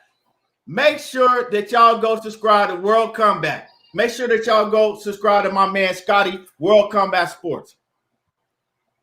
Yeah, I bet you don't, right? I bet you don't. I bet you don't, World Combat. You know what I'm saying? I bet you don't. Because if Terence Crawford fought your next door neighbor, beat him, then beat the dude that lived next to him, and then went and beat the dude down the street from you, you still gonna make an excuse for it. Because that's what y'all doing. Y'all making every excuse for Terence Crawford. But y'all not holding him up to no type of fire for the bullshit that he doing. Right? So I already know. You know what I'm saying? Y'all did everything you could do to blame it on Errol Spence, but he was just asked clearly if they gave him 50-50, they could make the fight, right? He would take the fight, right? This man talking about, I honestly don't know. You don't want to fight nobody. You don't want to fight nobody. And don't give me that, oh, I don't blame him because he's tired of waiting. No, I don't want to hear that bullshit. I don't want to hear that bullshit. Because if he was tired of waiting, like we continue to say, he'll be tired of waiting for Manny Pacquiao. Straight up and down. Let me get through some of these comments, and I'm gonna get it to you, Money. Maybe you could defend this shit, Money. Maybe you know what I'm saying? Maybe you could defend your mans. Let's see. Tyrone Spencer says, the funny thing is all we have to rate TC is the eye test because he has no names on his resume. And that is 150% fact. Straight up and down.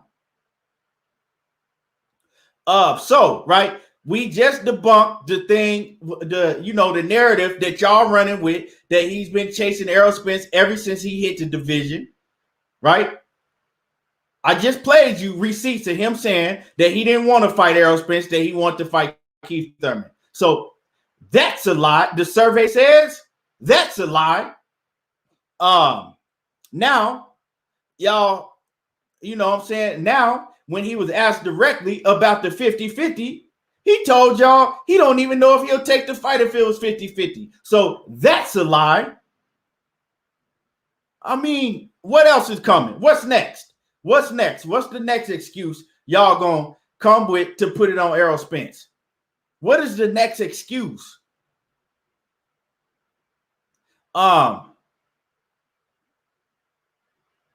Dorian Gray, if you want to listen to the whole thing, you go pick up your phone and you play the whole thing. And I don't need to play the whole thing because I played exactly what he said. It don't get no clearer than that. It gets no clearer than that.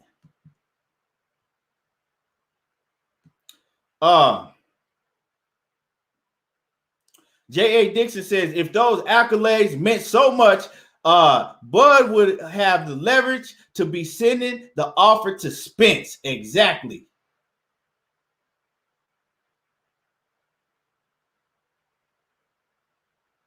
You know what I'm saying?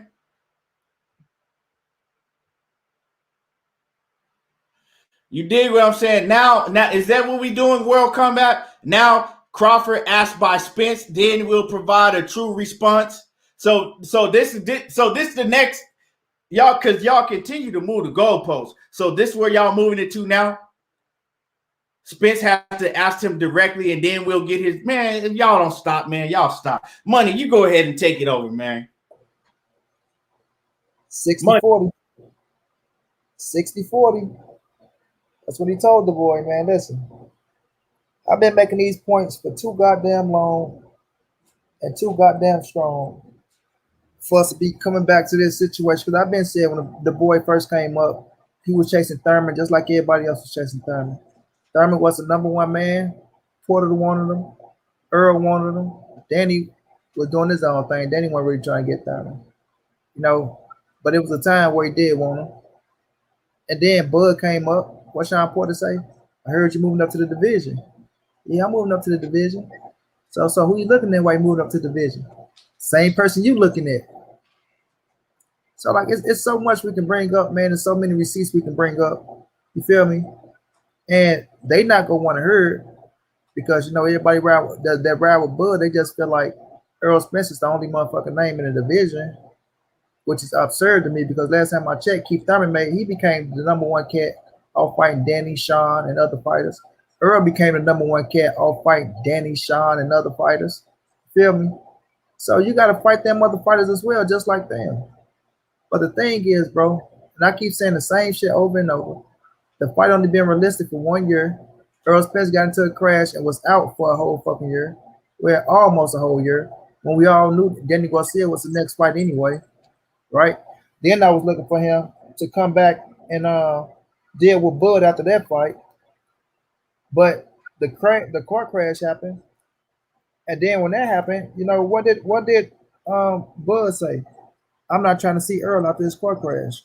Because if I beat his ass, they're gonna say that, oh, it was the car crash. I ain't do it. You know what I'm saying? He ain't the same Errol Spence.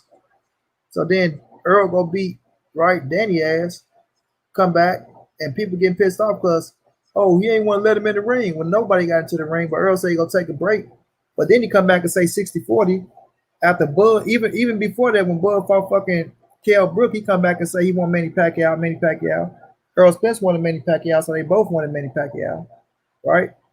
So right now, Earl just made a tweet because fuck the past. We talking about right now because we heard now.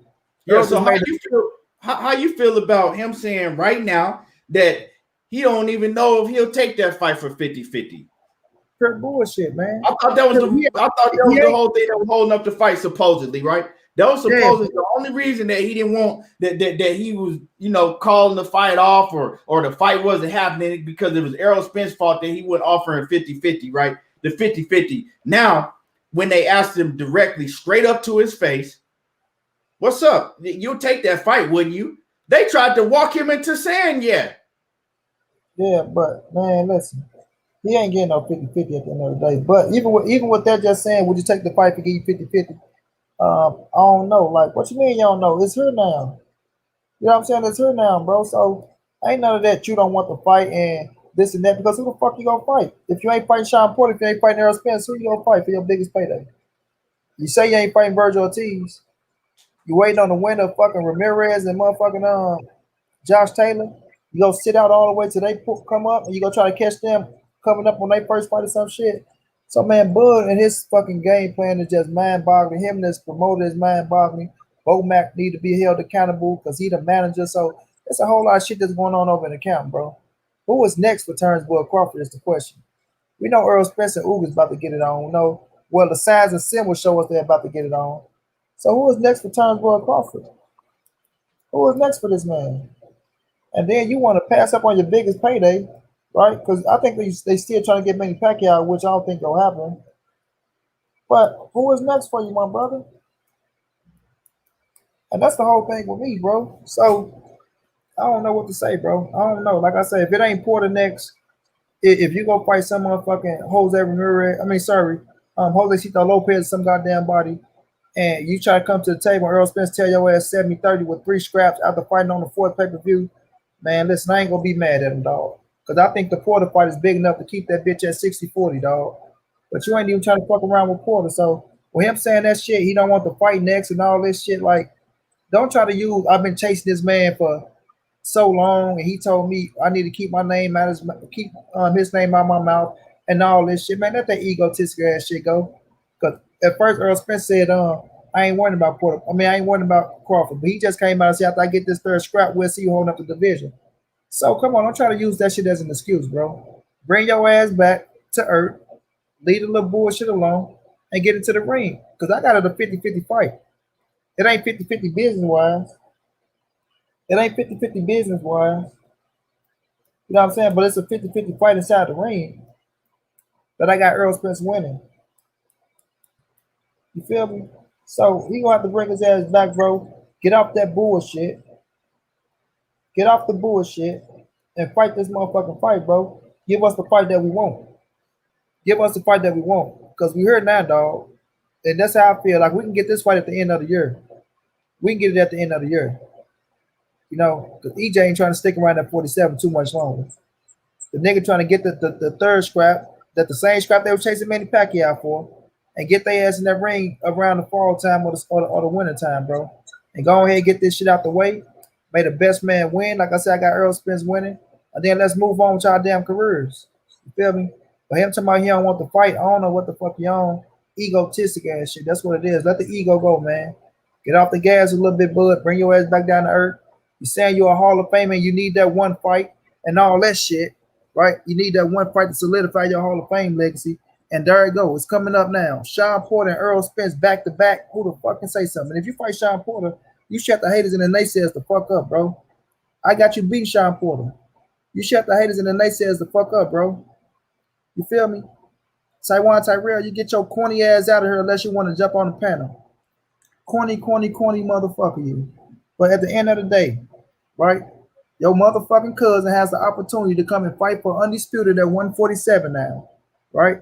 So tell them let that ego go, and your corny ass need to go tell them to take the deal like you said when we roasted your ass on the show, right? When you said, yeah, it's a 60-40 fight, go let them know it's a 60-40 fight.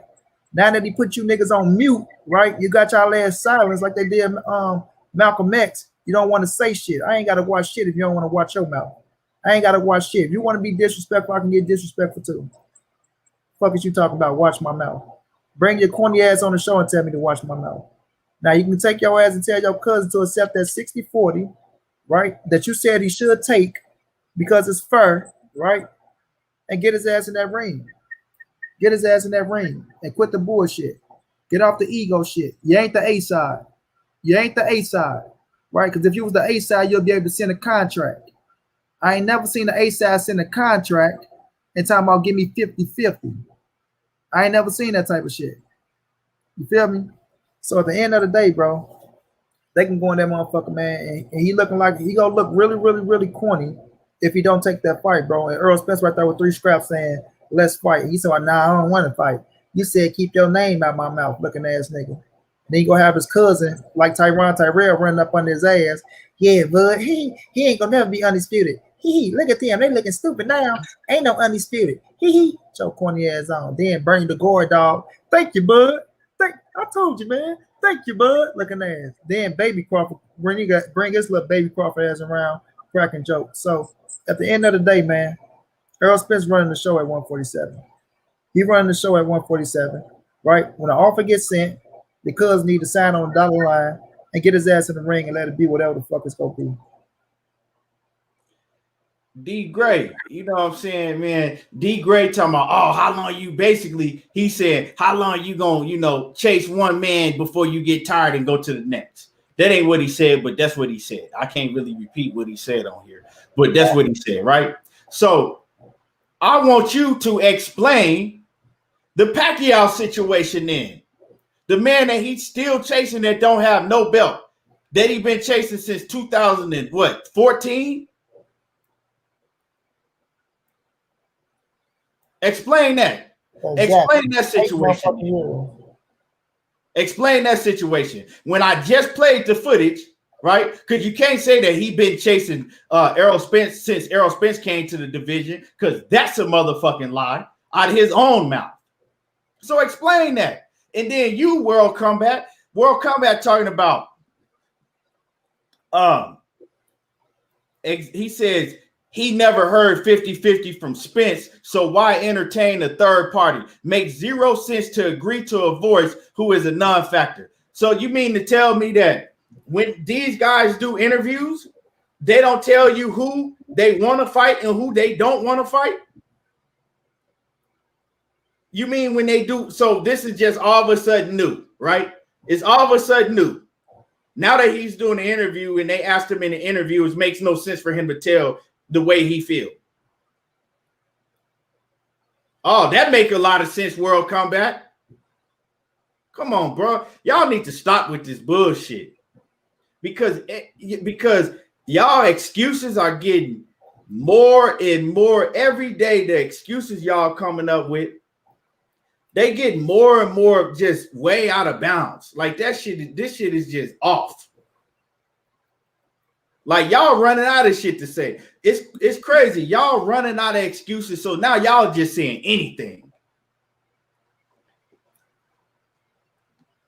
Well, bro. Y'all just saying anything now. This shit getting ridiculous.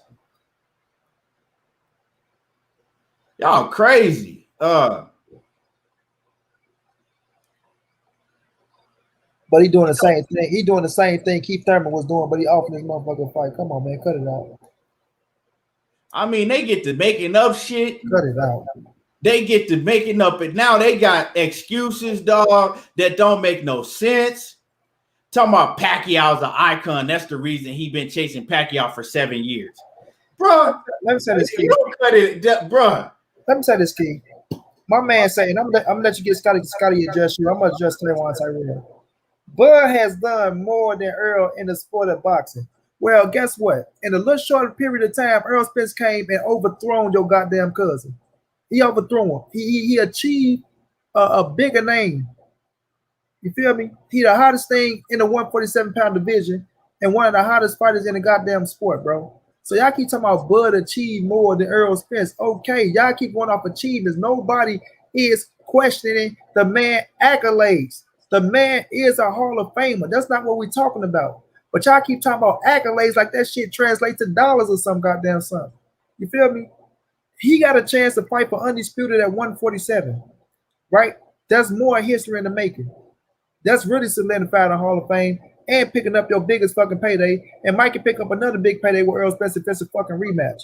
You niggas steady stuck on accolades. Y'all using that same goddamn argument when we heard and y'all want to fight and we want to fight. What the fuck is okay, Bud done more than Earl, right? He done more than Earl, so what? That translates to a 50-50? Like I said, Julius and Dongo was unified just like Bud was unified, but it won a 50-50 split. Manny Pacquiao had 8 motherfucking divisions, but it won a 50-50 split with Floyd, bro. So cut that bullshit out. Y'all keep talking about accolades. How many asses is Bud putting in the seats? That's what it comes down to. You feel me? How many asses is he putting in the seats?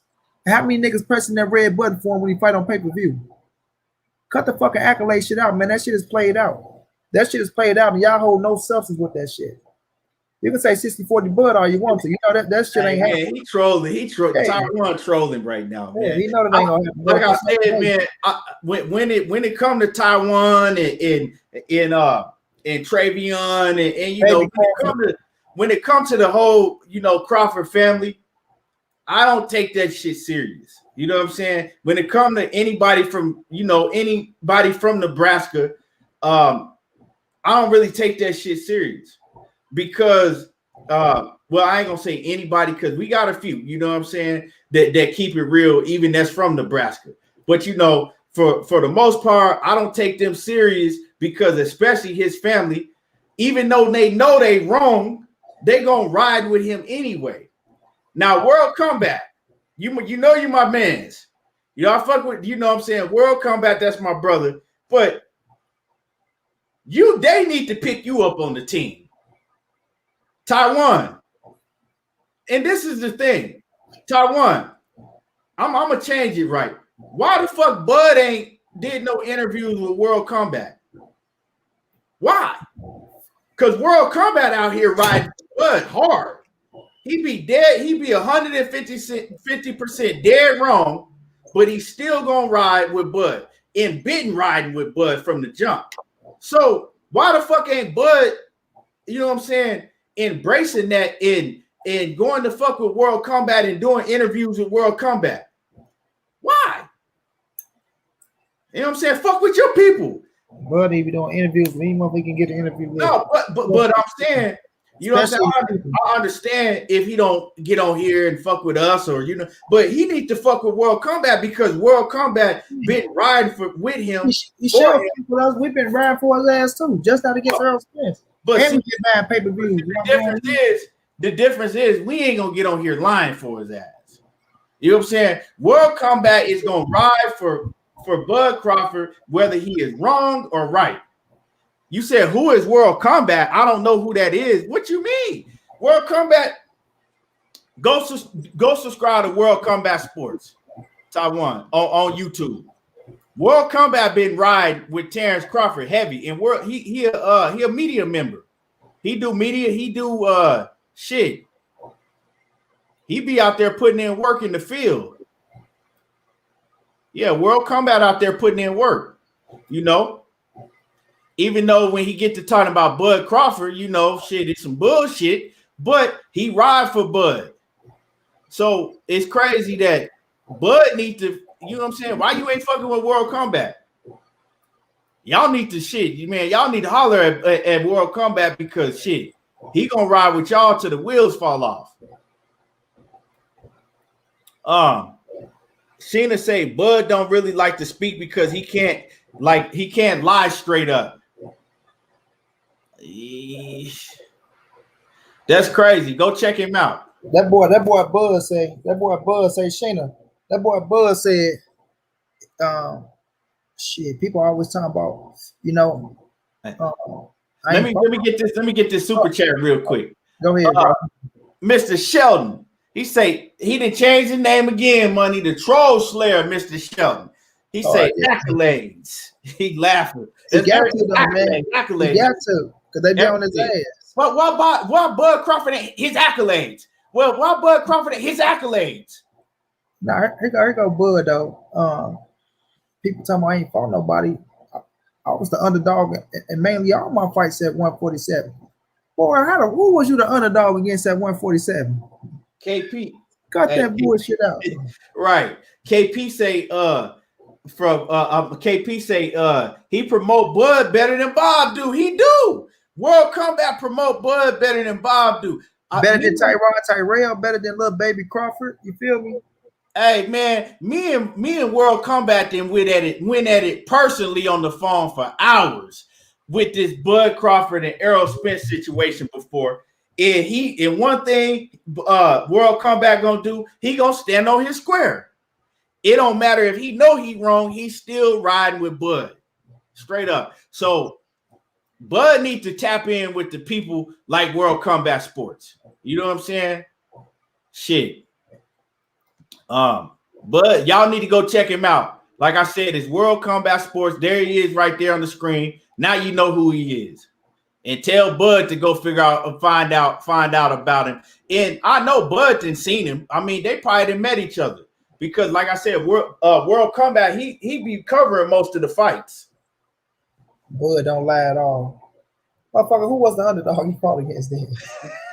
Hey, Taiwan. He lied then. I'm not gonna sit up here and call Bud a liar, right? I'm not gonna call him a liar because he's not one that I hear just coming out telling blatant Eddie Hearn lies and shit all the time. But he lied then because when he said, because he ain't fought no underdog. When he said that bullshit, he could have kept that to himself. Oh man, what that boy said on New Jersey Drive? You calling me a liar, black man? I wasn't in your band. Bud, man, that was a lie. That what he say again when he said about the underdog? That boy say shit. People try to say, you know, I ain't never fought nobody. It's about I was the underdog in all my fights at 147. Bro, that was a flat out lie. Tell me that wasn't a lie, Taiwan. Oh, that boy was a minus 33,000 in all of them fights. Tell me that wasn't a lie when he said he was an underdog in all his fights at 147. Come on, bro. Oh, that boy was the minus 33,000. Everybody had the odds. Shit, man. You gotta put up your house, nigga, to win $100 for Bud. To win $100, nigga had to put up $33,000 and win $100. All right, damn. Oh shit, man. But man, it's just. I want to know what I want y'all to do. World Combat in D Gray, right? World Combat. Hey, KB said a negative 33K. Hey, that's some real shit though. World Combat in D Gray. Since y'all in here, you know, y'all defending Bud, you know, with an iron fist. Tell me who his next fight is. Taiwan. Who is your cousin's next fight? That's all I want to know. Coconut Joe. Taiwan said he never heard him say that. He said that. He for sure said that. Now who is his next fight? Hey, World Combat said Iron Fist to the sky. No. Hey, if World Combat ain't gonna, one thing he gonna do is he gonna make sure that he talked down on Errol Spence because he don't like Errol Spence, and he gonna make sure that he gonna defend Terence Crawford to the motherfucking gates of hell close. But hey, he's standing on. I can't, you know what I'm saying? I can't, you know, it is what it is. He's standing on the square.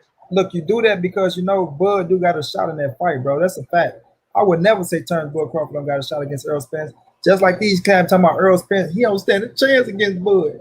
Bud go do this, but man, that shit is a 50-50 to me. You know what I mean? But I think Errol gonna pull it out. But you know he got a chance in that fight. It's gonna be one hell of a fight, bro. But if you're keeping it trill, bro, if you say motherfucker, okay, we getting 50-50, and you look at everything Errol Spence did at 147 with the pay-per-views and all that shit, the fan base is putting their asses in the seats.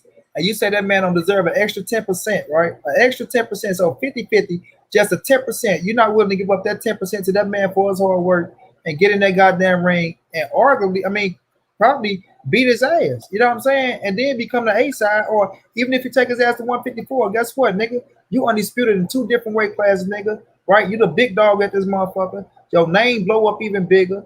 You know what I'm saying? Checks get even bigger, and you finna be a motherfucking free agent on top of that. Like, come on, man, cut it out, man. Cut it out, man. Cut the shenanigans, man. Cut the shenanigans, man. Man,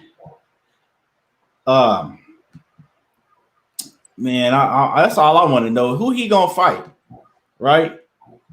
Are y'all still holding on to this Pacquiao dream? Errol Spence next fight is Ugas, bro.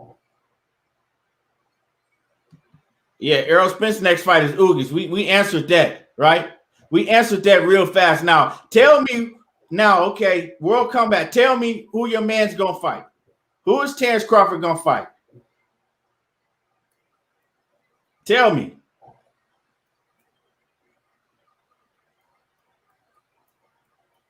Let me know. I'm waiting.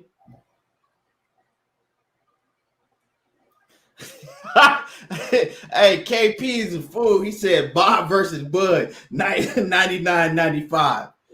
Hey, who's he gonna fight? I want to know. Nobody, anybody, anybody. Be quiet now. The BPC, the Bud Protection Committee. Who is he gonna fight? Who is? I'm waiting. We all waiting. You know, in the answer what you said, this fight with the big fish, if it's Errol Spence, the big fish, and Terence Crawford, right? It's a 50-50 fight. If they fuck around and get that nigga with the shag, if they fuck around and get the nigga with the shag, that's a 70-30. That's more closer to a 70-30 fight to me, Errol Spence's way. But yeah, the Errol Spence, the big fish, that's a 50-50 fight. It's a 50-50 fight that I favor Errol Spence. So, you know, I favor Errol Spence 45-55, 55-45.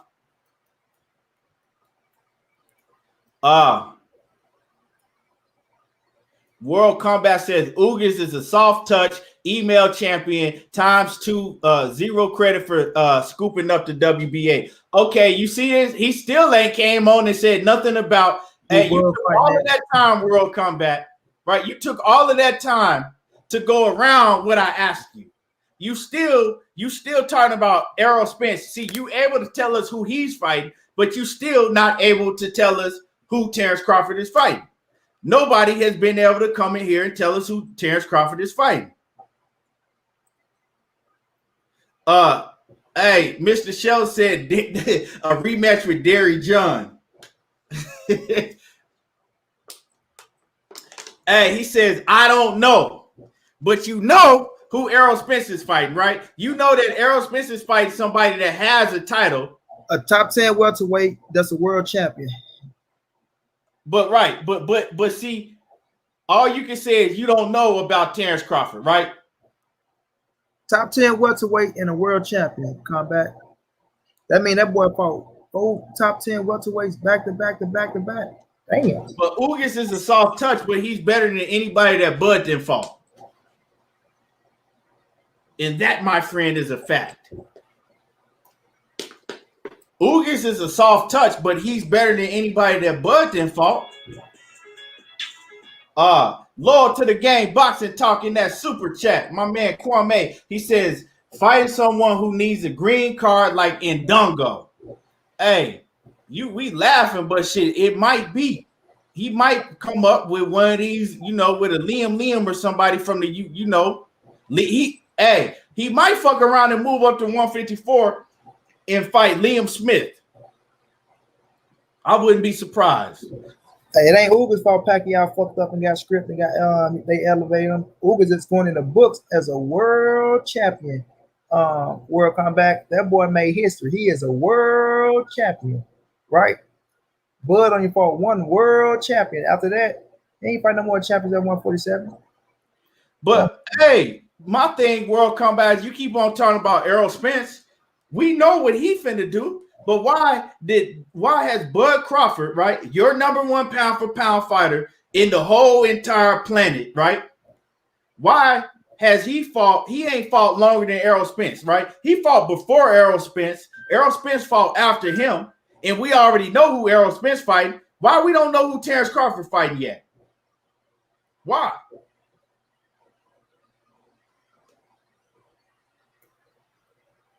How come we don't know who he fighting yet?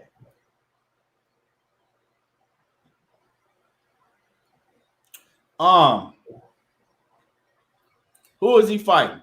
Now we know who wants to fight him. We know what names are out there on the table. We know that Keith Thurman didn't call him out. We know that Sean Porter didn't call him out. Virgil Ortiz didn't call him out. Virgil Ortiz didn't call him out. And we know that those three fighters have called him out, right? Monty Brown didn't call him out. Right. And we know something else, right? That all of those three fighters have in common. He didn't say yes to nan one of them three fighters. So who is he gonna fight? Because I just saw Mikey Garcia training for the Manny Pacquiao fight. Actually, Mikey Garcia already lost a lot of weight. Ellie Setback gonna make sure you know what Mikey Garcia doing every day. Hey, Mikey's in the gym. He's training. Hey, Mikey, how many pounds have you lost? That's crazy. He lost 40 pounds in 2 weeks. That is crazy. That's insane. I never see someone lose 40 pounds in 2 weeks. Yeah. Look at that. Oh, instead of where is Waldo? Where's Bud Crawford? Who's Bud Crawford gonna fight? No doubt, Trout. Motherfucker finna fight Andre Berto.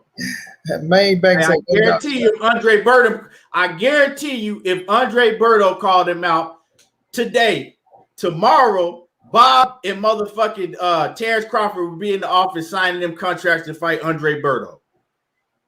World Combat Sports says, but I'm just saying, Money Brown, Ugas fighting Spence next. I have no problem with that. Spence put in some work for once collecting 3 belts. Then he said, I think he's trying to say if Spence put in some work for once collecting 3 belts, then we'll sign off on the delivery for Team Bud Undisputed. I got you. It's happening. I feel you. That's all I want. That's all I want, because when he get that third scrap, like you said, then we're gonna see you holding up the division. He holding the division up already. I don't know. And see, that's really. They really need World Combat Sports out here, because on the team, World Combat Sports, the fighters that he do promote and they hear part of, he riding for them. 120%. 120%. So that's another thing that's wrong with Bud. And Scotty will pop up on your ass on any channel. Right? And that's another thing. He needs somebody like Scotty out here, but I think he too good to fuck with. He just got that attitude, dog. He got that attitude. Zenith 360 say, so we got to trash Ugas now to defend Bud actions. That's what we gonna do. Exactly, man. Exactly. But like I said, Ugas was Bud was ducking Ugas before. You know what I'm saying? It was all of that. Bud, I mean not Bud. EJ. Errol Spence was ducking Ugas before. He was scared to fight Ugas. He didn't want to give Ugas no shot for it mandatory. Ugas was running him down and all of that. Now he finna fight Ugas. Now Ugas ain't shit. Shit. You know what I'm saying? Now Ugas ain't shit. He been ducking Ugas. I even heard World Combat say that shit. I remember World Combat when you were saying that Errol Spence was ducking Ugas, that Ugas was his mandatory, that he was ducking Ugas. Now all of a sudden, World Combat, Ugas ain't shit no more. What happened? World Combat, what happened? I mean, when did it change? When did it change, World Combat? I remember back when you were saying that Errol Spence was ducking Ugas, that, you know what I'm saying, he should fight Ugas. Ugas is his mandatory. Now what happened, World Combat? Now Ugas ain't shit. Ugas ain't shit. Ugas ain't never been shit. He wasn't nothing but a motherfucking cab driver. hey, what happened to Ugas? Damn, homie.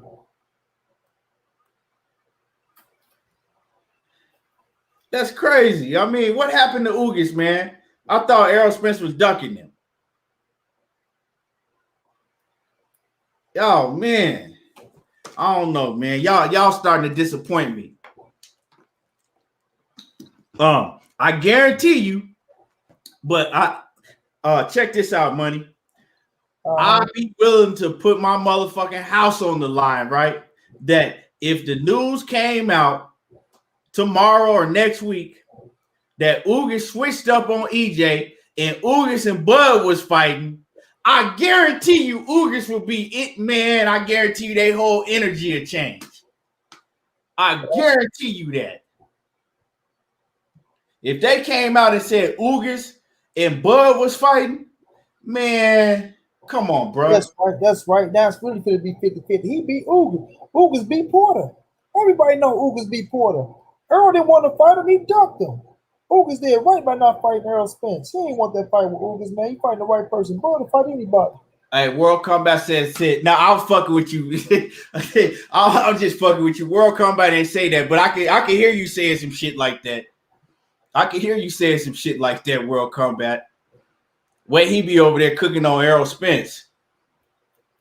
Nah, I ain't heard World Combat say that, but you probably did say that shit. It sounds like some shit you were saying.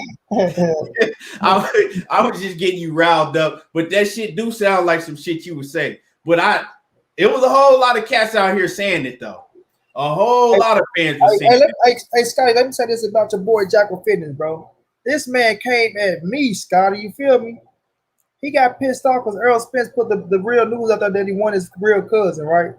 So he came up there, hey, Monty, won't you tell your boy Spence on my post? Errol Spence commented and blasted his ass. Then me and BFTB got his ass. Well, really BFTB got his ass. I said a little few things. But then after that, he just turned sour. I'm a nigga that was riding with him, coming to his motherfucking thing, kicking it with him and shit.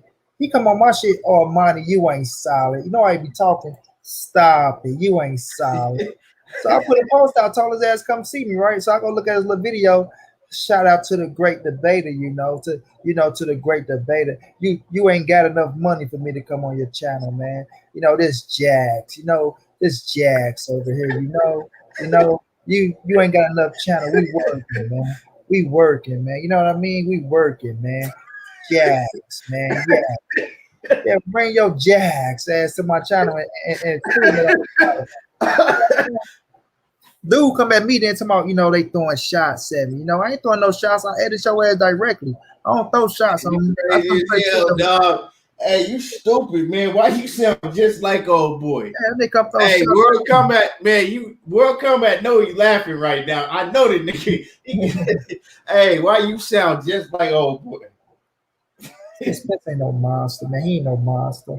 Yeah, that nigga Spence say, that nigga ain't my real cousin. That nigga say, yeah, I know I ain't your real cousin, Nigga was riding with that shit. That nigga loved when Spence was saying he was his cousin, though.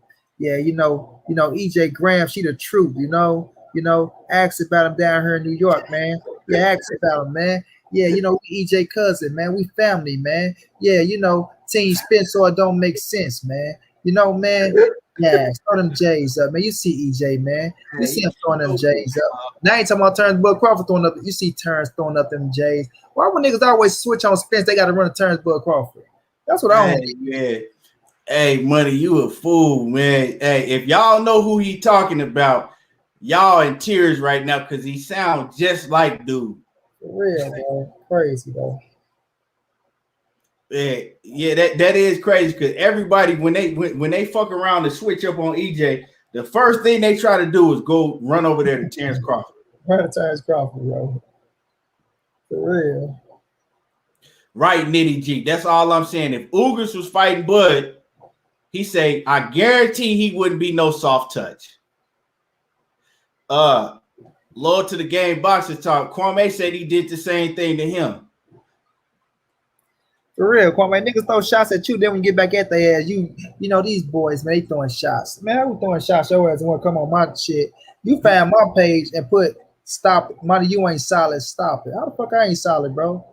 You know what I'm saying? Come prove to me that I ain't solid. My shit open for anybody. You know what I mean? Hey, man, you damn near got me in tears. You sound just like that dude. Yeah, bro.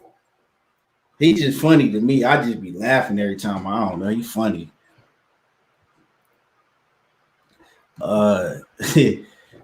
When he was EJ cousin, we was cool. When he wasn't, I was a fanboy. Right. That boy, you see my video I put up, Kwame? That boy doing all the dancing with the Errol Spence scrap season shirts on and shit.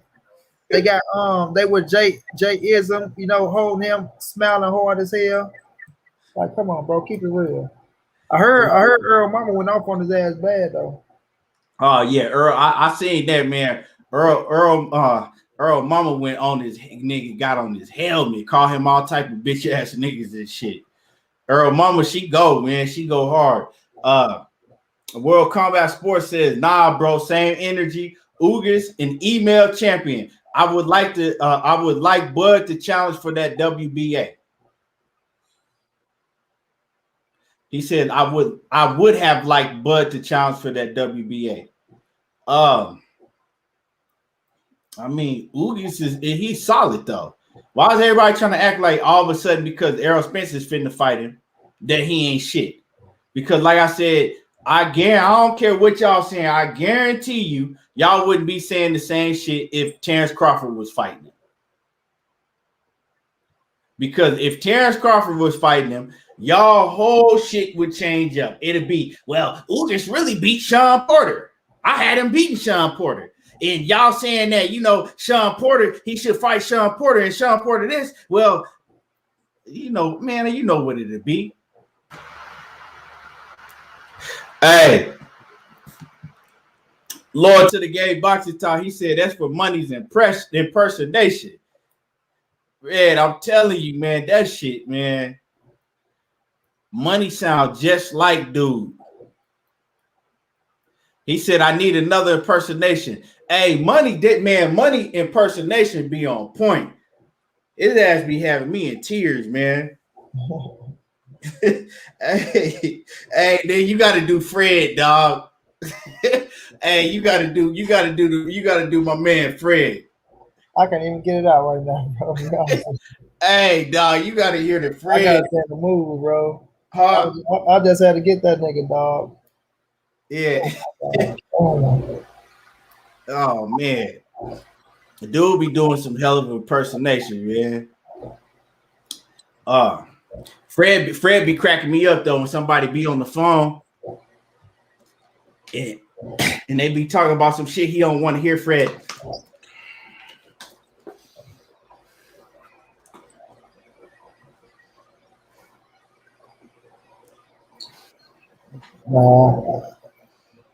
Fred, like you know what's going on. Then you look at the screen.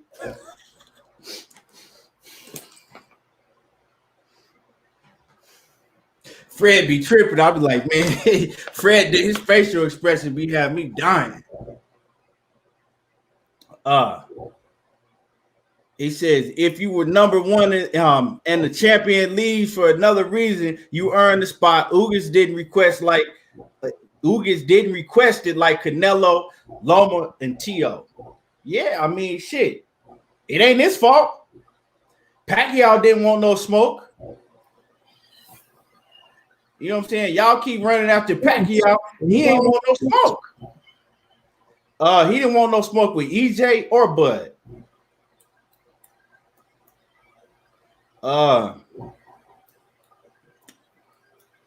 He said, Zen360 says, Ugas called out Bud on Twitter last year, and Bud never responded. Bud could have been Ugas, been in Ugas' position, but he didn't go after it.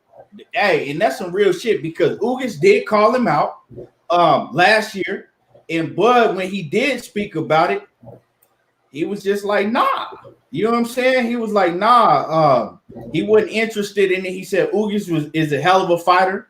He respect Ugas as a fighter, but he really wasn't interested in fighting. Also, World Combat, you forget Ugas beat Bud Crawford in the amateurs. I know that was a long time ago, but shit, don't he want his get back? I don't know. Shouldn't he have wanted his get back? And beat him decisively too. What's good with it? The Jab Jamboree. Act Reacher. What's happening with it? Act, what's going down? Act, next time you say send your invite through goddamn email, boy, I'm gonna whoop your ass. You got my phone number, you right there in the chat. I ain't see that shit Act way out there. I said, why the hell would Act say send him an invite through a damn email like he an old man? Hey, that's like, but he like my nigga, he like Knockout 86. Knockout, he like, hey, yeah, y'all can contact me through email. And you ain't got no phone number, man. You ain't got no fucking no social media. You gotta cut. Hey, you gotta email. You gotta email at Knockout back and forth. Right, I better check email. Hey, now, I ain't heard from you a long time, homie. How you doing? Send. You know what I'm saying? You can't even text it. You gotta email it. You gotta send Knockout letters and shit. And then my dude Knockout, you know my dude Knockout, huh? I said my dude Knockout still got the yahoo.com. Yeah, yeah. Email me at knockoutboxing86tv at yahoo.com. Man, you ain't got no goddamn social media account. You ain't got no phone. Nah. I only got email, homie. That nigga living in ancient times. Oh shit. Let me see what else. Act Reacher be over there banging that man, he be over there holding that night court. Act Reacher be holding night court. Hey, Act, I see that gavel on their ass. Let me say this. Okay, go ahead, get that super chat from Scotty. Let me get Scotty super chat. World Combat Sports. He said Ugas beat Bud in the AMs, but what happened when he turned professional? I'll wait. He ain't never fought him when he turned professional. I mean, he undefeated as a professional, but that still don't. He still ain't got his get back with Ugas. That called him out in the professionals. Now, are you asking me who's better? I think that Bud Crawford is better. Is a better fighter than Ugas, of course. Yeah, Bud will beat Ugas ass. Yeah, Bud will beat Ugas. Bud will whoop up on Ugas now. But I'm just saying, it'll still be a better fight than anybody Bud been fighting. Yeah. I think we should both be able to agree on that. And Act, let me say this to Act. Man, Act, I seen it, bro. That was a fire ass face off though. But I kind of agree with Cassie a little bit. I got you. I kind of agree with, like, I do ride with Hitman, and Cassie do know how to get under the nigga's skin though. But I gotta get the point.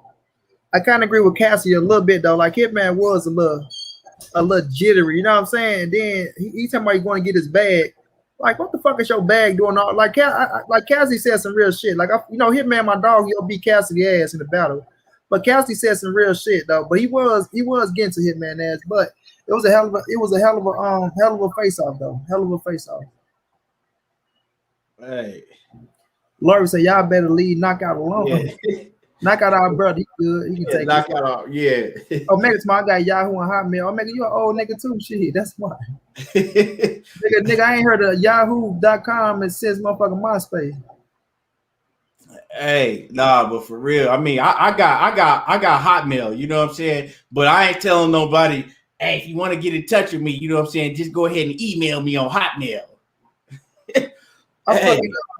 Man, I had a Yahoo account because I linked it to I think it was a Yahoo fucking email I had so fucking back, but it was locked in my phone. I forgot the password to it. They tried to get me to pay them $250 and like I say, man, fuck that damn email. But oh yeah, I remember when you were trying to get that joint. Yeah, I had all type of shit in that damn email too. I couldn't even get it, but I said, y'all can have that shit. It ain't worth no $250. I ain't even got $250 to give you motherfuckers talking about the email.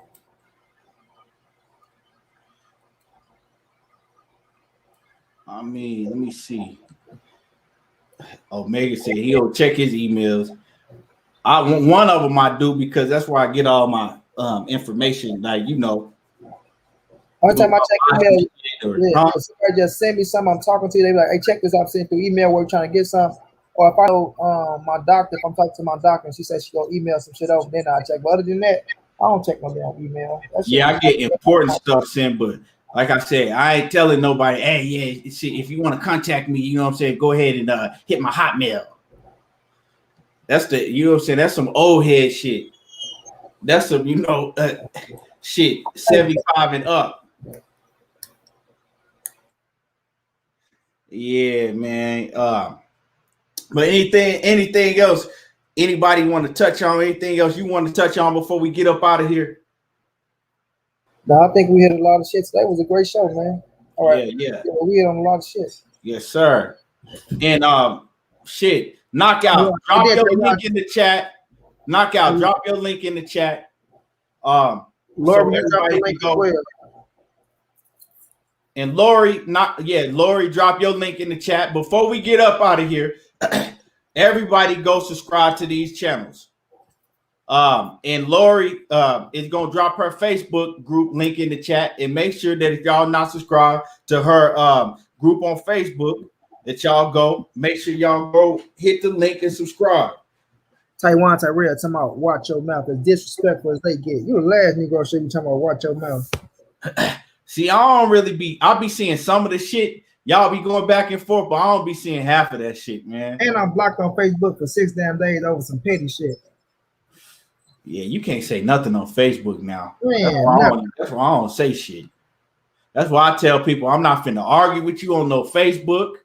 Come up on this panel if you want some smoke. Straight up. Come on the panel if you want some smoke. I'm gonna give you your chance to talk and say everything you gotta say. Thanks.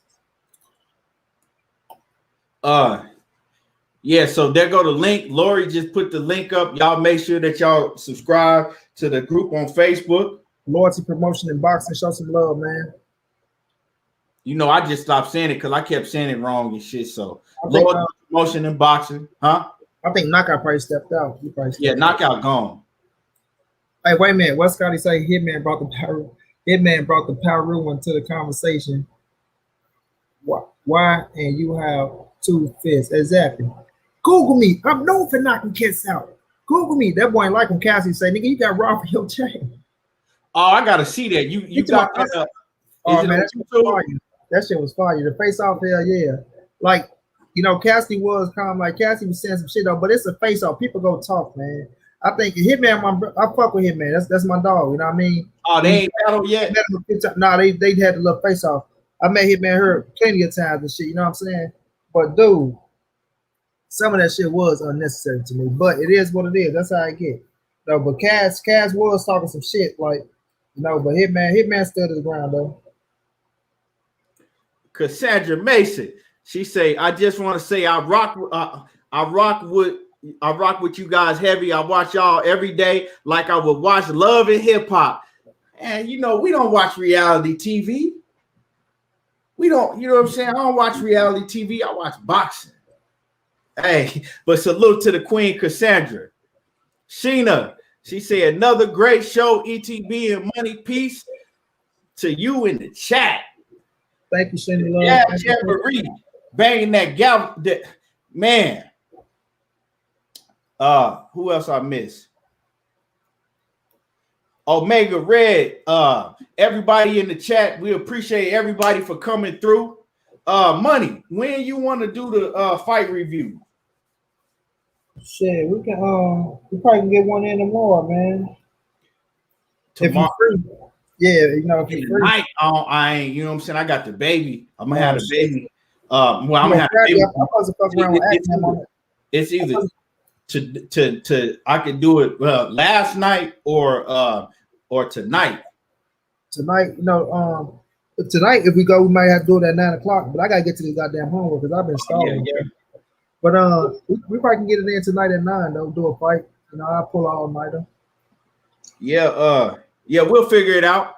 We'll let y'all know ahead of time if we're gonna do, you know what I'm saying, a fight review. You know, we'll post it on YouTube, post it on Facebook too, beforehand and let y'all know. So post it on Facebook, because I can't post shit on Facebook. They look punk ass. Oh yeah, I'll post it up, and we'll both post it on YouTube too. So appreciate everybody coming through. Any last words before we get up out of here, Money? Nah, just appreciate everybody for showing love, man. Ride with us. You know what I mean? Thank everybody who came through showing love in the super chat. You feel me? Bud Crawford, you got to get your ass in that ring, man. You got to get your ass in that ring. You feel me? Oh, make it to my email me.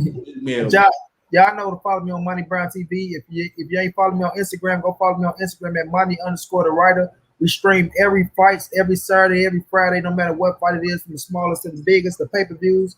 If it's boxing, we there, we go show it. So y'all come through and show some love, man. Other than that, y'all know how your boy get down, man. Big dog status. Appreciate y'all.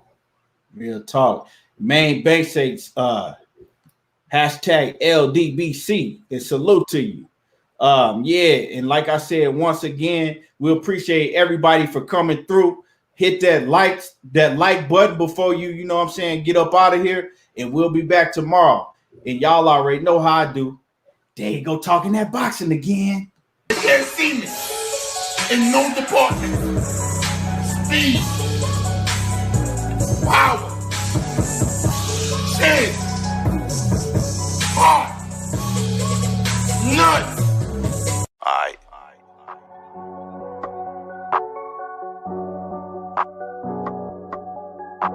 Spitting big facts and I'm cooking again. There you go, talking that boxing again. Spitting big facts, cooking again. There you go, talking that boxing again. Spitting big facts and I'm cooking again. There you go, talking that boxing again. Spitting big facts, cooking again. There you go, talking that boxing again. Spitting big facts and I'm cooking again. There you go, talking that boxing again. Spitting big facts, cooking again. There you go, talking that boxing again. Spitting big facts and I'm cooking again. There you go, talking that boxing again. Spitting big facts and I'm cooking again. There you go, talking that boxing again. Spitting big facts, cooking again. There you go, talking that boxing again. Spitting big facts and I'm cooking again. There you go, talking that boxing again. Talking big facts, I ain't tell no lies. Real talk like fight fan. Slap a troll with my right hand. Hit the like button, watch the replay. Want all the smoke like EJ. Fuck a troll, what he say. I bomb a nigga like Wilder, boy. Spray the thing, make shower, boy. Tyson Fury, you a coward, boy. Box a nigga like Ego. Make you bow your head, take one knee like Kell Brook and Tim Tebow. Since the time that Lester been black and eyes like Debo. Like Debo?